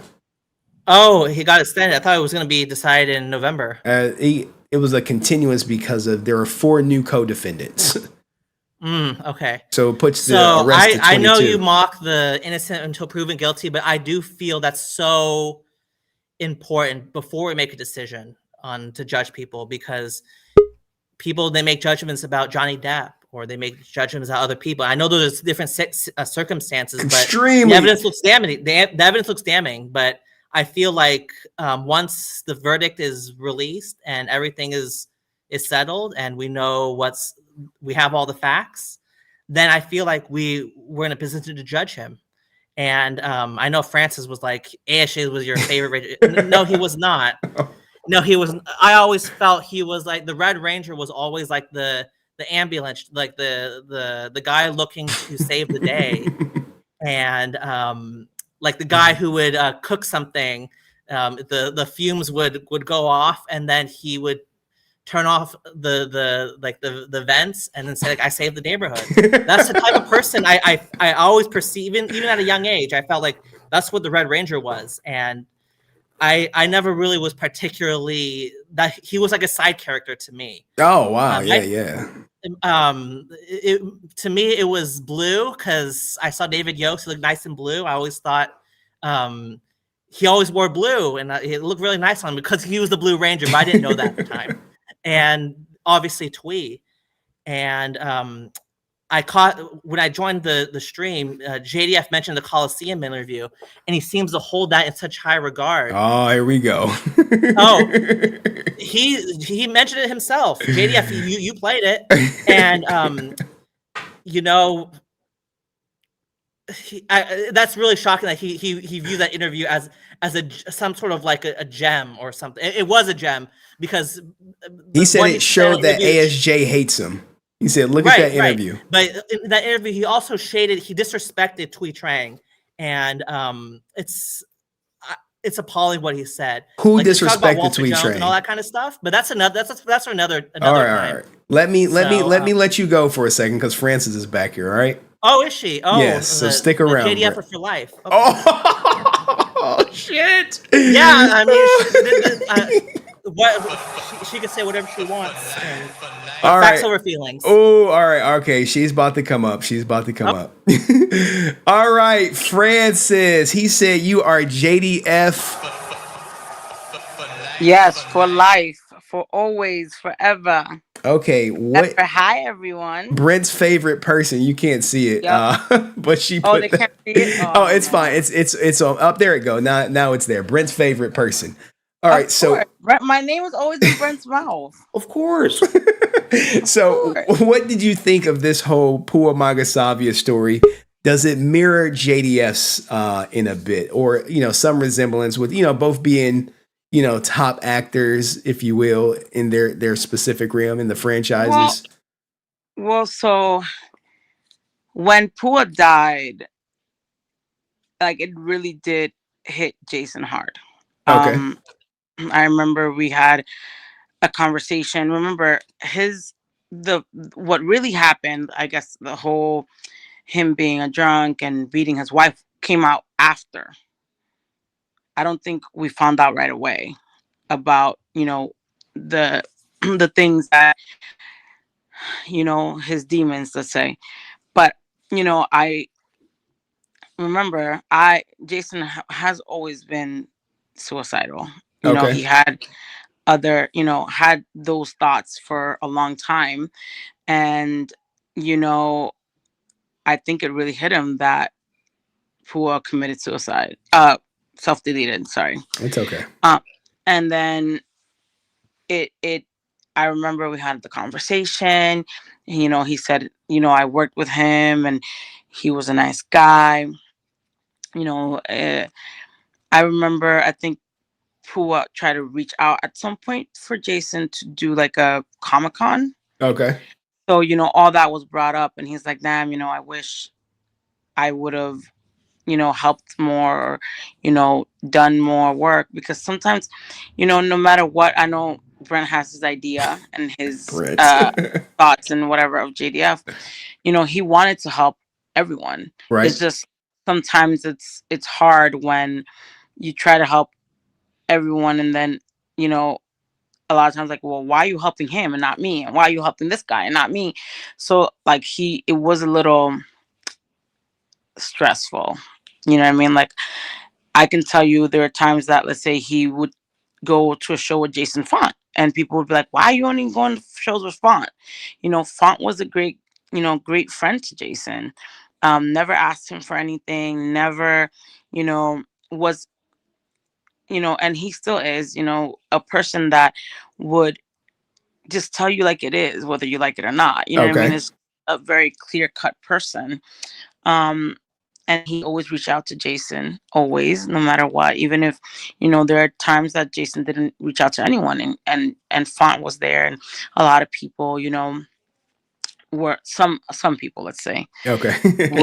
would reach out to him no matter what, you know what I mean, and never ask for anything, just friendship. And I think Jason valued that, and that's when he would go out of his way to help these people. Oh, so Pua never really asked Jason for anything. No. Okay, so it seemed like they had a genuine relationship. I wondered that when they had that Dino Thunder crossover episode, that maybe Jason give him any advice or anything to kind of like guide him through this Power Ranger storm, because it can be difficult to navigate, new fame and, how to keep the career going for years to come. Remember, Jason had already been on the show and had all that when he did Dino Thunder. Now that you mention it, I actually have a lot of behind the scenes Dino Thunder stuff from Jason. I'll have to ask Tommy if I could release. Okay. That was, Okay. and there's behind the scenes pictures of Pua. All right. Hang tight. I'm gonna bring up the show sponsor, Dust Productions. Jonilda, please cam up, girl. Please cam up. Please cam up. All right, just stay back there, Francis. Let's bring up my guy, the sponsor of the show, the leader. He probably second in command of the goddamn Brazilian army. You know what I'm saying? Let's give him his proper due. Dust Productions in the building. What's going on? Hopefully his sound is crisp, right? His sound is crisp. The camera a little fuzzy though. Is it? Yes, camera fuzzy. You out of focus. You out of focus. Really? It says I'm in focus. Hold on a second. I'm looking at it. There you go. Do the hand thing. No. You got manual focus or autofocus on? It's autofocus. It's on the screen. It says I'm focused. Oh, you're it's showing focused on OBS. It's showing focus. Yeah. It's just on StreamYard. It look fuzzy. What's going on, Dust? What did you think about tonight's episode? Hold on. You know what? I'm trying to. Can you hear yourself on my microphone? I cannot. Because I can't hear. This is the first. Sorry, this is the first time I'm doing this. All right, look, we gonna come back to Dust. Let me get Joe Nilda. I'll let you work it out. Let me just I just gotta switch a cord. Go ahead. All right. Joe Nilda, are you gonna cam up? Like, she's muted. This was the person. This was her Red Ranger. She's unmuted herself, but she did not cam up. What's going on, Joe Nilda? Hey, can you hear me? Okay, she's sick. She sounds like she got a frog in her throat. We can hear you barely. What would you like to bestow upon this episode? What would you like the people to know about this before I go back to Dust? And then we're going to bring up Francis and Brent. No, everything was great. I'm a fan of Power Rangers, Ninja Storm. I thought Pooh was a great actor for Red Ranger. So, okay, what inspired you to give me the clips to like, hey, do this? Well, sorry. COVID. You're funny. Well, you didn't play that one last video of all the Rangers for their 20th anniversary. No, I wasn't. It was like an hour long, and they only talked about them for like 2 minutes. It was a hot 2 minutes. But yeah, I was not about to play that. But I thought you were going to play some of it. No. Anywho, anything else you would like to add? Because you ain't cammed up. We got to go back to Dust. We got Francis back there. We got Brent back there. We got to keep the show going. Anything else? Any last words, Joe Nilda? No, it was a good stream. I'm glad that helped. Thank you so much, Joe Nilda. Now we go into our guy, Dust Productions. Go. All right, Dust. What you got? Okay. Well, first of all, you can hear me still, right? Sound is crisp. Way better than my sound for sure. Okay, cool. I still got to work out some technical stuff. I had to plug my headphones into the computer, not the mixer, so I could hear you. So I'm having like those kind of issues right now. Yeah, you got to change the output on your computer to your mixer. But anyway, go ahead. What did you think of tonight's stream? I thought it was really good. I thought that it's crazy how similar in some ways it was to JDF, and with the self-deletion, I mean, as far as we know, JDF wasn't abusive or anything like that. So I mean, it's different in that aspect. But I don't know. I just think those aren't the only two that self-deleted, right? Like there were others. I haven't gotten too deep into the lore. I want to say there might be one more. Might be. Yeah, there might be. It might be. I one mean, on I the know. Way too. I know a few people passed away from like natural causes and stuff, and then there was that child actor that was on the show that killed some people or something. Oh yeah. We're gonna get to that for part 2. Right. I figured as much. I gotta, we gotta take it a bit by bit, but I want to thank you, man, for being so active on the goddamn channel. Guys, if you don't know, I talk to Dust pretty often. Even when I don't stream, I'll message Dust. If I see something related, I'll shoot him a message. He'll shoot me one back. So Dust is definitely high up there on my list of important people. Just wanted to put that out there. It's not. Don't think I just only talk to Dust during the stream. And then sometimes we'll talk after if we got like breaking shit. What did you think of the Sniper Wolf stuff that's going on? You're talking about the docs? Are you talking about the doxing? Yes. Well, I got you. And then Brent and Jonilda, I'm coming to you guys next. I promise. Brent and Francis next. Promise. Okay. So I don't know if you saw Cabos's video today. I saw it. So Cabos dropped a video and I watched it and I'm like, holy crap. So for those of you who don't know, Sniper Wolf pretty much doxed another YouTuber, went in front of this dude's house and then just took a picture and posted it for millions of people to see. Well, it finally got to YouTube and YouTube responded saying that it is breaking terms of service and they might be banning Sniper Wolf from YouTube. Now, hopefully they don't ban her channel because she jointly owns that with her husband. Yeah, and I know there's something going on there. They're divorcing right now.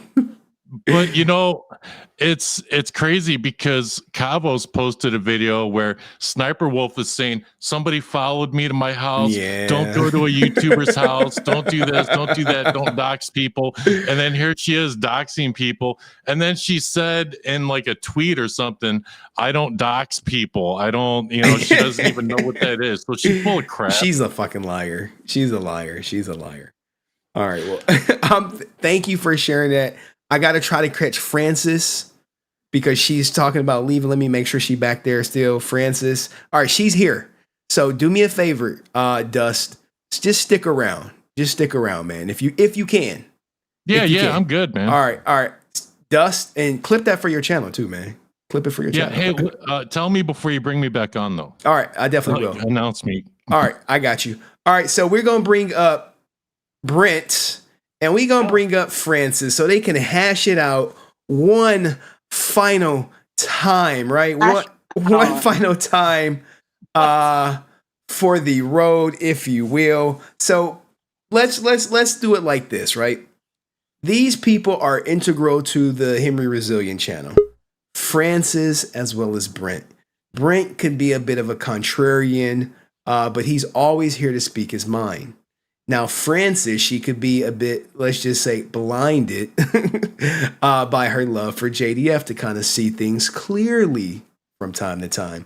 But these two clash. You would think they were married, got divorced, and got married again and got divorced again, the way they go back and forth and back and forth.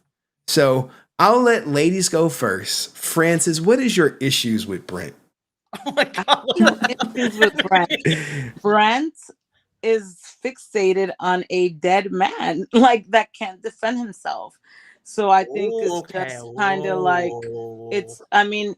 cool, you spoke your mind, you had a whole stream about facts, and that's it. Get over it. He's dead. He can't defend himself.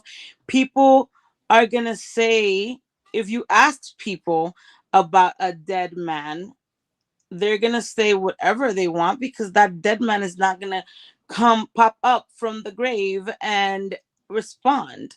So I think it's kind of like gross that you continue to go on this thing. You proved, in your mind, you proved your point. then that's it. I mean, Okay, move on so to someone that's alive. your Like, issue is that he brings up JDF, right? all the time. Okay, now I'm about to let Brent speak. Please do not interrupt Brent while he speaks because he didn't interrupt you. Now, Brent, what is your issue with her? And can you please respond to her, I guess, observation that you are obsessed with JDF and he's no longer here? You have the floor. There's, of course, he's dead. I mean, that's not the issue. And to make it seem like that, it's typical manipulation on your part. And because you're trying to get your followers, JDFers or whatever they're called, to turn against me, and that's totally fine. But the issue that I have with specifically with JDF is not that he's the Green Ranger. I didn't like that's not the issue. The issue is what you said about Walter Jones and about him coming up to JDF and pretending that JDF was just minding his own business, and Walter was just in a rage of jealousy to confront him, and that's very damaging to his reputation. And for you to claim that I'm after some dead man, I mean, that's just a distortion of the facts. And for you to continue to, you make like 10 videos about me. It seems like you're fixated on what I have to say because you know that there's some truth to it, because you've made I'd say over 10 videos about me, and you know, because you know that what I have to say has some traction. And I've spoken to Walter personally, and ever since that Brent, I told him about what you said about him. He's acknowledged it. I mean, I'm not going to say it on the street. I mean, maybe Henry one day, he might choose to go to a con one day if he decides to do so, and he'll find out what Walter's reaction. And for you to, you provide no proof about Walter Jones. On the other hand, I provide, every time I said something about JDF, I always bring the facts. But with you, you always say you have proof about what Walter said. You don't bring it. Okay. So, all right. Okay. So it's not about the dead man. It's about you smearing someone's reputation without proof. All right. And that's so. I didn't know we were going to talk about this, but Henry brought it up. Let's let her respond. Don't interrupt her. Brent is doing good. Francis is doing good. Let's keep it civil. His issue with you is you in his mind, in his eyes, you smeared Walter Jones's name with zero proof. Even though you said you got proof, we have yet to see it. Right. And you have the floor, Francis. Okay. First of all, I didn't make 10 videos of you. I reposted our conversations from Henry. Now, if I would have personally gone and went on a video and a tirade about Brent, then you would be 100% right. But no, I reposted content that we made with Henry.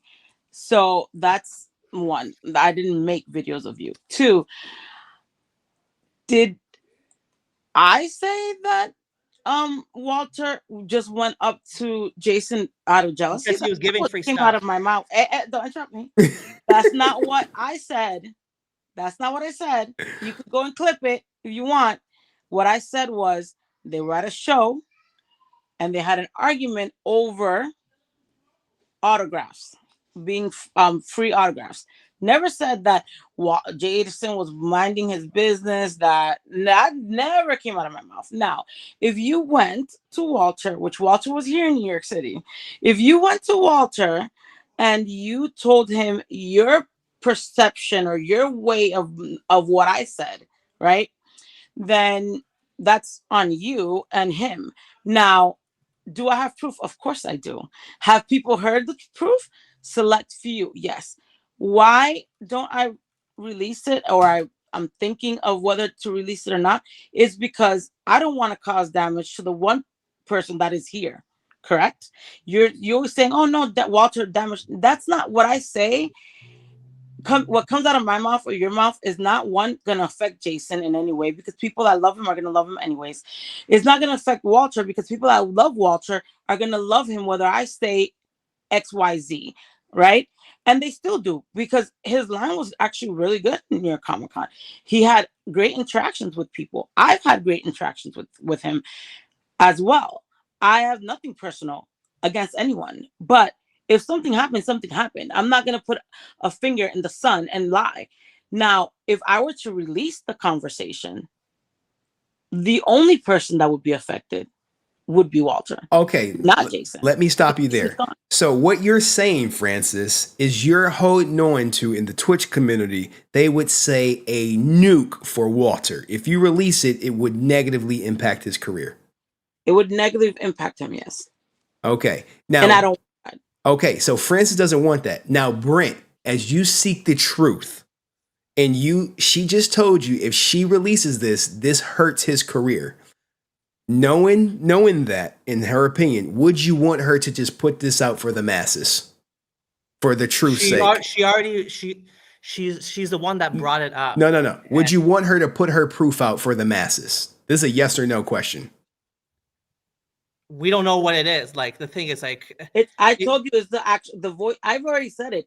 It's the actual argument between them two, and then myself and the fourth party that was in the situation.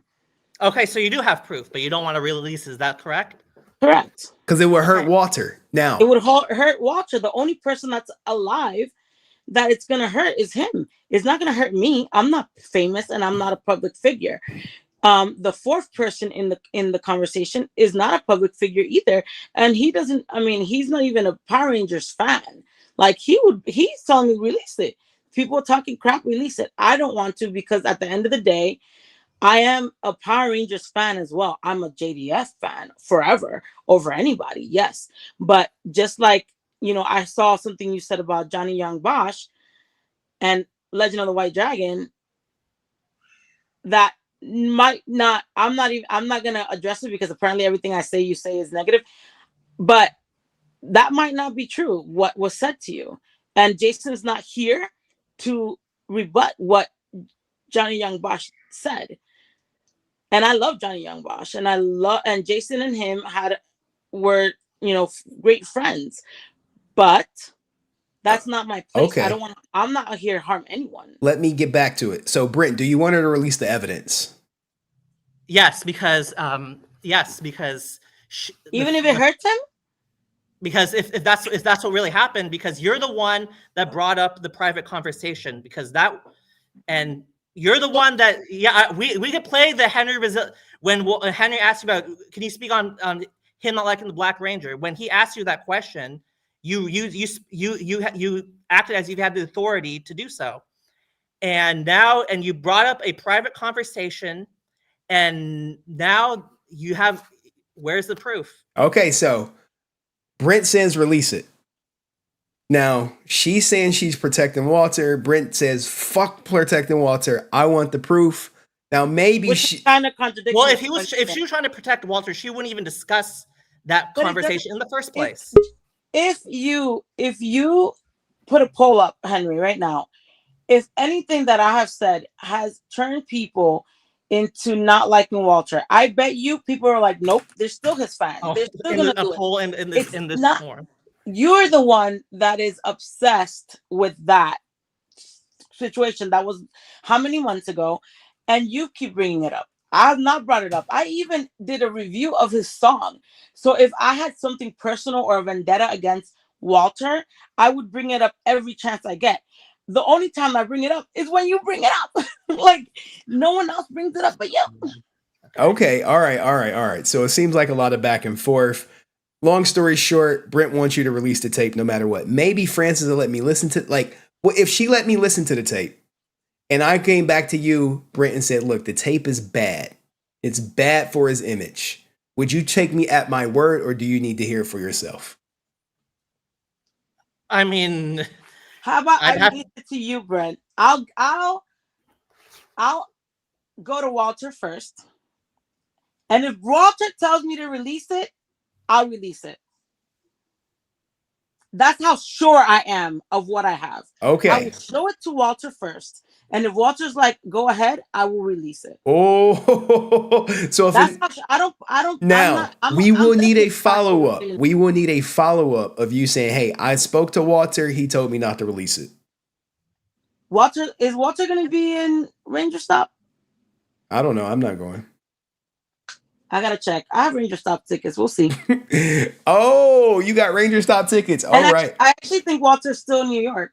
Let me see. Okay. Let me hit. Now, let me hit up. What was the issue, Brent, with the Johnny Young Bosch? What did you mention about Johnny Young Bosch in Legend of the White Dragon? I was reading the chat briefly. Oh, okay. Okay. So he did a con in California. Okay. And he was talking about his different projects, like his voiceover work and stuff like that. And then I saw on Francis, come back.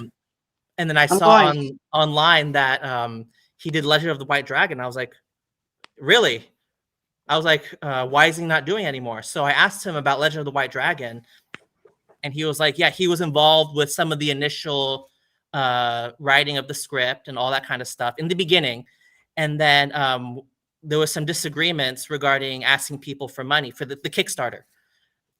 This is what he said. I mean, I don't know what happened, but these are his words.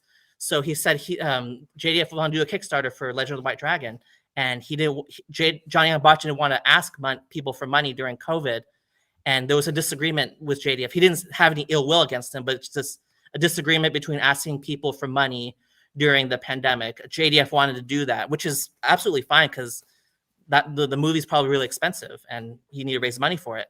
And Johnny Young Bosch didn't feel comfortable doing it, so he said that he left.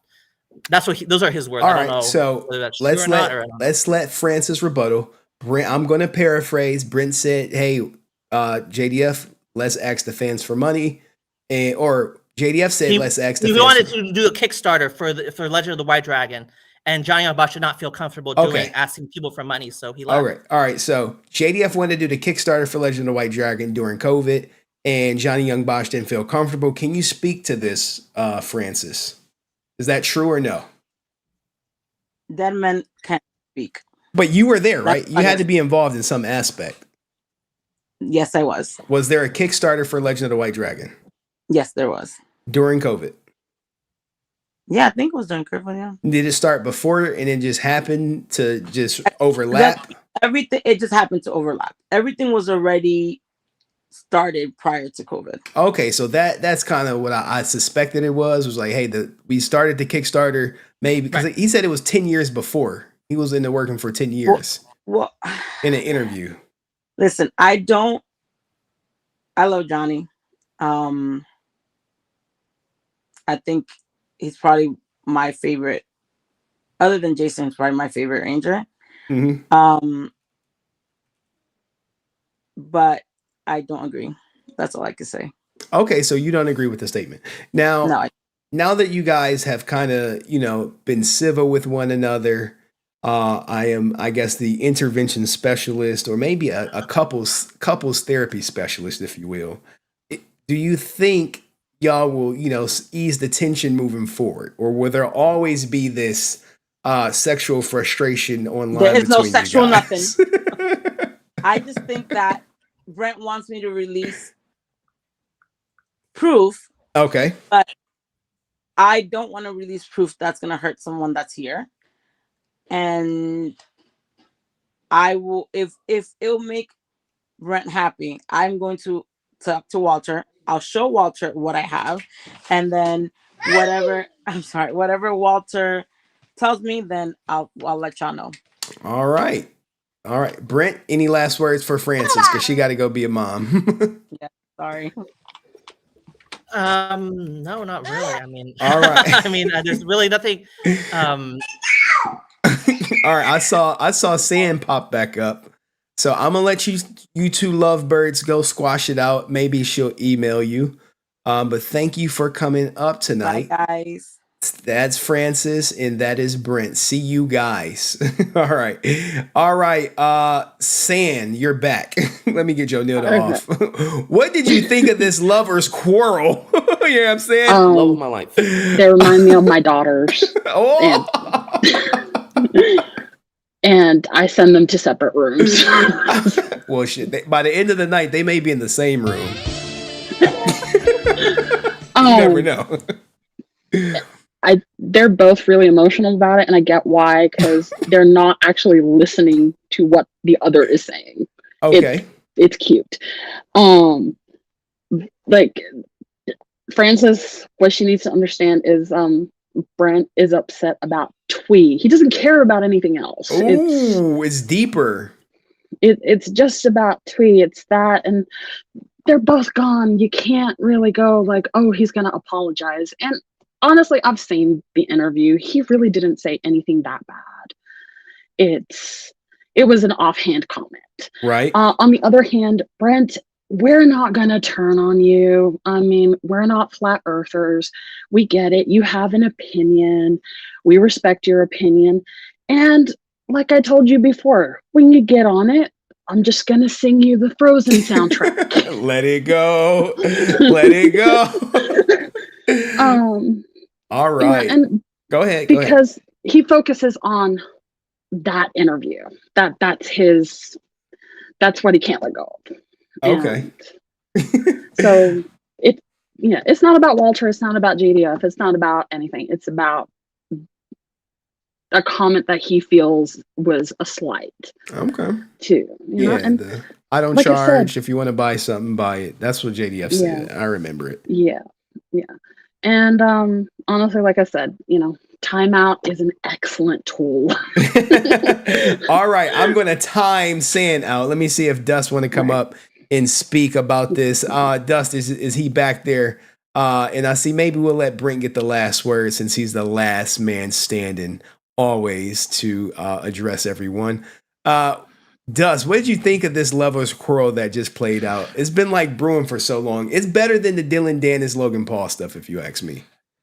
Oh God, I really wanted you to bring me on while they were on, but you can only have like so many people on it. I could have brought you on, but Frances, she had to go anyway. Her time was like up. I know. I was like, she was like, hey, time. What would you like to say to both Brent and Frances, Dust? Okay, so Frances says that she has info on Walter Jones. They could hurt his career. Okay. Brent, as a fan, wants to know what that is, and that's just any fan base, any celebrities fan that they're gonna want to know everything, right? Sure. All right.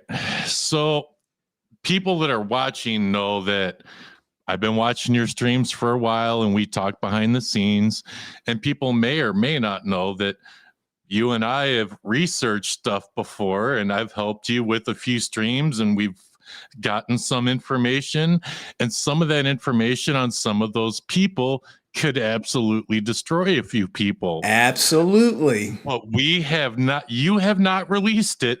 I probably would go a little farther than you would. I know you would release it. I know you would release it. No, I wouldn't have released what if it's the same thing you and I are thinking of.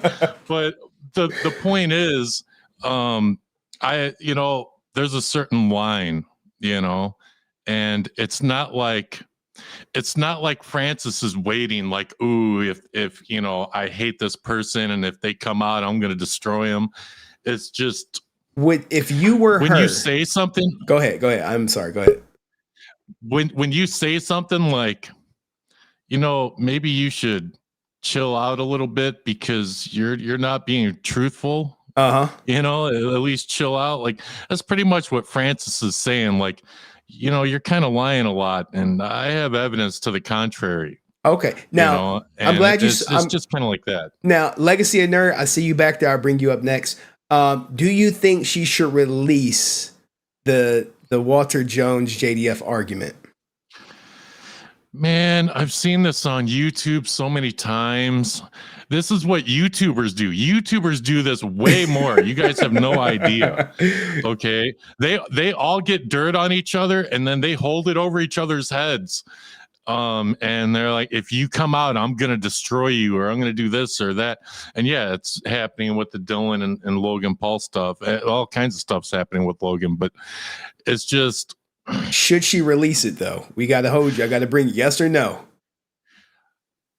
I would, if I were her, I would try to talk to Walter first, just to make sure they're cool, and to just, I think they just need to have a conversation first. So my answer is, I don't know. If that conversation, if that conversation ends very badly, and he says, yeah, go ahead, release it or whatever, it's ultimately up to them. It's up to them to really expose themselves on certain things. Okay. Like, it's not really your job to do that. It's not my job to do that. It's like, if it comes out, then yeah, we can. If it comes out, I'm covering it for sure. She's told me about it. But all right. But I'm just saying, All right. Thank you, Dust. I'm about to go to Legacy of Nerd, and then we can go to Brent, because Legacy of Nerd, he's deep into this. His channel is crazy Power Rangers. But thank you, Dust, for coming up and sponsoring tonight's stream. Salute to you. All right, Legacy of Nerd, how are you? What's up, man? You finally do a Power Ranger stream on a night that I'm off. I'm usually working, and then you're always like, jump on. I'm like, I can't. Like, I'm at work. I'm not even supposed to be watching. Well, I'm happy I got you on. I don't know if you saw the whole stream, some of the stream. I saw the Pua stuff. I understand you guys are talking about Brent versus Francis again. He said again. And I only know about that because I like I said, I don't get to jump on here as much as I want to, but I watched Francis's channel and I watched her like 10-part Brent series. Brent series and I was like highly invested, and I was like, because a lot of them were like 2 minutes a piece, and I was like, man, like I want more. So did I miss something with Brent okay, today? well, I'll give you the TLDR. Brent is upset at Francis that she said Walter and JDF had a spat about free autographs or free merch at a Comic-Con. And they had an argument. And some things were said. And she is saying, Brent, if I release this tape, then it's going to hurt Walter. Brent said to that, I don't care. I want to hear it. Release it. Now, you go to a lot of Comic-Cons. I just saw you interviewing Jenna Ray Frank. Anytime I'm looking at Comic-Con footage, I see your ass in the background lurking for that interview. I'd be like, that's Legacy of Nerd right there. He about to get an interview. He about to get an interview. So I'm working. If you okay, should she release the tape? No, I mean that's professional, and if there's something, we all know something happened. And Francis has that, and if that's information she does not want to release, then that's her decision not to release it. So I think, like she said, it could hurt Walter. It could be just unnecessary,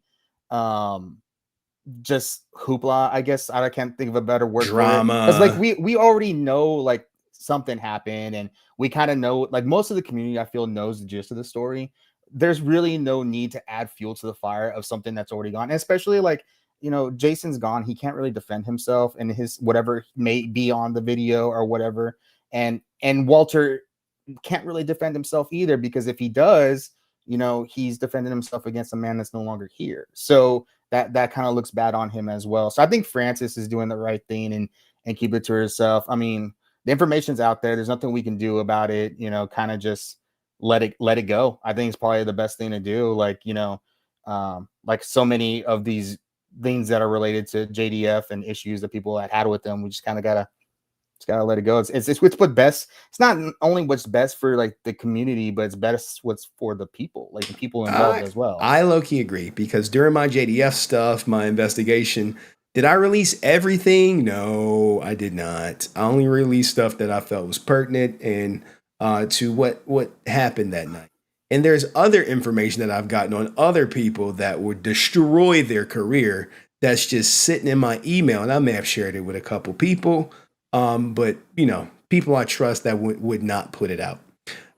With that being said, did you follow any of my JDF stuff? Because you Legacy of Nerd, I never got to really talk to you because it was quick, it was in, it was out. Did you follow any of the JDF stuff? I followed your original what's going on to like I think the last thing I saw was the tribute show that you had for the 50th for his birthday. Oh, okay. So I guess I would say most of it. You Oh, know, wow. if not, if I try to catch what I can, I may have not gotten every single little detail. Okay. That's fair But enough. It's a yeah, lot. and It was then a lot. and then what Jenna's told me, what Tammy's told me, and stuff like that. And I'm sure they probably told you probably a little bit more off camera, right? I mean, absolutely. more. It doesn't matter who it is. You get more off camera. Oh, of course. Than most people. All right. So, can you tell us a little bit about yourself? Guys, this is the Power Ranger channel. Anytime I cover Power Rangers with the Master Morpher, he broke the story. And then, of course, I was like, hey, this is Legacy of Nerds content. He broke the story. Holding the baby. I don't know if you saw that video. I was in charge of the baby. And I was like, I gotta you were the do only something person right now that had that information. So tell us a little bit about your channel, because we got some Power Ranger fans in here, all 36,000 of them watching. Well, my name is Daniel, and I run the Legacy of Nerd. I guess it's more of a brand now. You know, it started as a YouTube channel, but I have like all the affiliate socials, the Instagram, TikTok, and stuff like that. I do cover primarily Power Rangers. I have gone offbeat every now and then just to kind of test to see where my audience likes and the loyalty test. Yeah, and it's actually not that bad. I was actually kind of impressed with what I was able to get. But yeah, I interview a lot of the Rangers when they come around in my neck of the area. I used to do toy hunts. I started off as a toy hunter. And like a month into starting my channel as a toy hunter, I found out I was gonna have a baby. Oh, and congratulations, boy or girl? Thank you. Girl. She's already almost a year.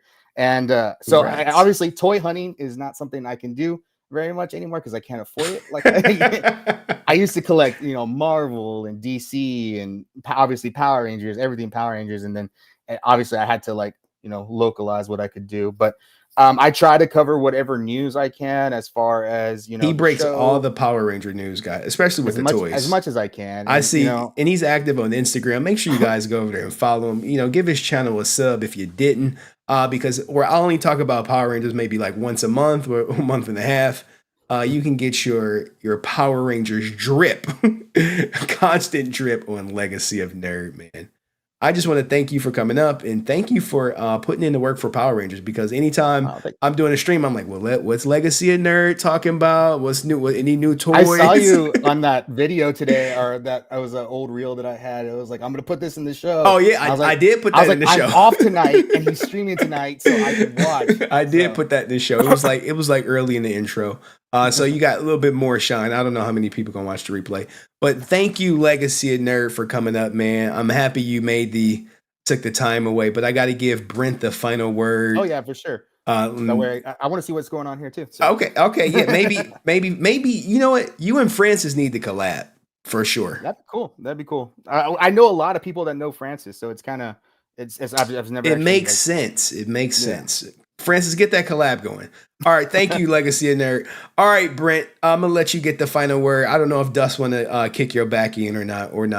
He can send me a message on IG or post like, yeah, I want to talk to Brent face to face.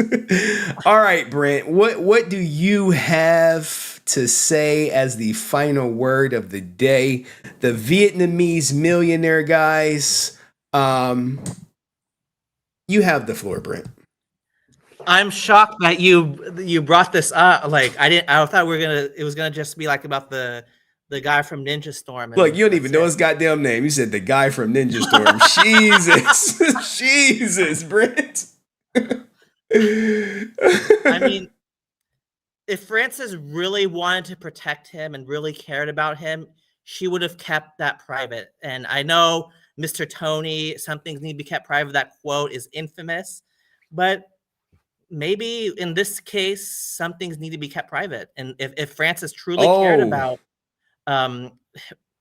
being concerned about his reputation, she wouldn't have mentioned about it, because she knew she has, as much as I disagree with her, Francis has a very high standing in the Power Rangers community. I mean, to be Jason David Frank's second in command in terms of business, do you know how many people would dream of that opportunity? And for JDF to handpick her, that speaks volumes to the power that her voice has. Yes. And when you asked her, can you speak on JDF him not liking the Black Ranger, her answer carries a lot of weight and authority, and she should know if she truly cared about Walter's reputation, she would refrain from discussing private conversations. Sure, But you since think she have to put keep it that out private. there about this situation, but she wants to keep the details murky, she's kind of put in a situation where she kind of should release it, because that's her own doing. And if she kept it private, then none of this would be an issue. But she claims that I just spoke to Walter about what she said. I played what she said about him at a con. And then he responded to you during your live stream. He did. He said, "Get it from the horse's mouth." He didn't say it wasn't true. Mouth, and I hopefully one day you will hear from him, because after the Brent stream, the interactions were more positive. And we will, if for some reason you choose to go to these cons in person one day, you will know why I'm so forceful about this. It's not because I have a beef with JDF. It's not, if people want to make about that, that's their choice. It's about seeing someone their reputation being smeared without proof. And now that it's kind of like she has to release it. And based on talking to Walter, I feel confident. But if she has facts for the other, proving the otherwise, then so be facts it. are the facts. Facts over feelings. All right. Facts over feelings. All right, I'm gonna leave it on that. Salute to you, Brent. Salute to Dust. I'm about to close this stream down and give y'all my final word before I get out of here. Thank you for coming up, Brent. Thank you for coming up, thank Dust. Peace. Guys, what did you guys think of this night? Did you guys think when you joined the stream that it was going to be like this? Did you think for 1 second, hey, we about to talk Pua, that you would get basically a showdown between JDF's former assistant and JDF's I guess biggest contrarian? I don't know what you I don't know. Brent and Francis, guys. The point of the whole night was for Pua. We kind of got sidetracked. But it's good to have this dialogue to kind of hopefully diffuse some things and maybe get some understanding moving forward. And the next Power Ranger stream, I have no idea when it's going to be, but I can give you a little hint of what it's going to be about. Hopefully, you guys may be familiar with the story. Maybe you're not. But in the end, make sure y'all keep Pua in your hearts. And is the Power Rangers cursed? My answer is no. But it makes for a good thumbnail. Okay, it attracts the flat earthers. There's no curses, just merely coincidence. But here is the snippet of the next Power Ranger stream. A Hollywood actor has been sentenced now for attacking his roommate with a sword and killing him. A judge in Lancaster sentenced this man, Ricardo Medina, to 6 years in prison. Medina appeared in the popular children's TV series Power Rangers, and he pleaded guilty to stabbing Josh Sutter to death with a sword in 2015. Now, this is going to be the next one, guys. That's going to be part 2. And part 3 is still kind of developing, man. It's still kind of developing. 6 years for murder. Yeah. He deleted it. It was some murky details. 6 years, you'd think you get more time. We'll find out on the next one.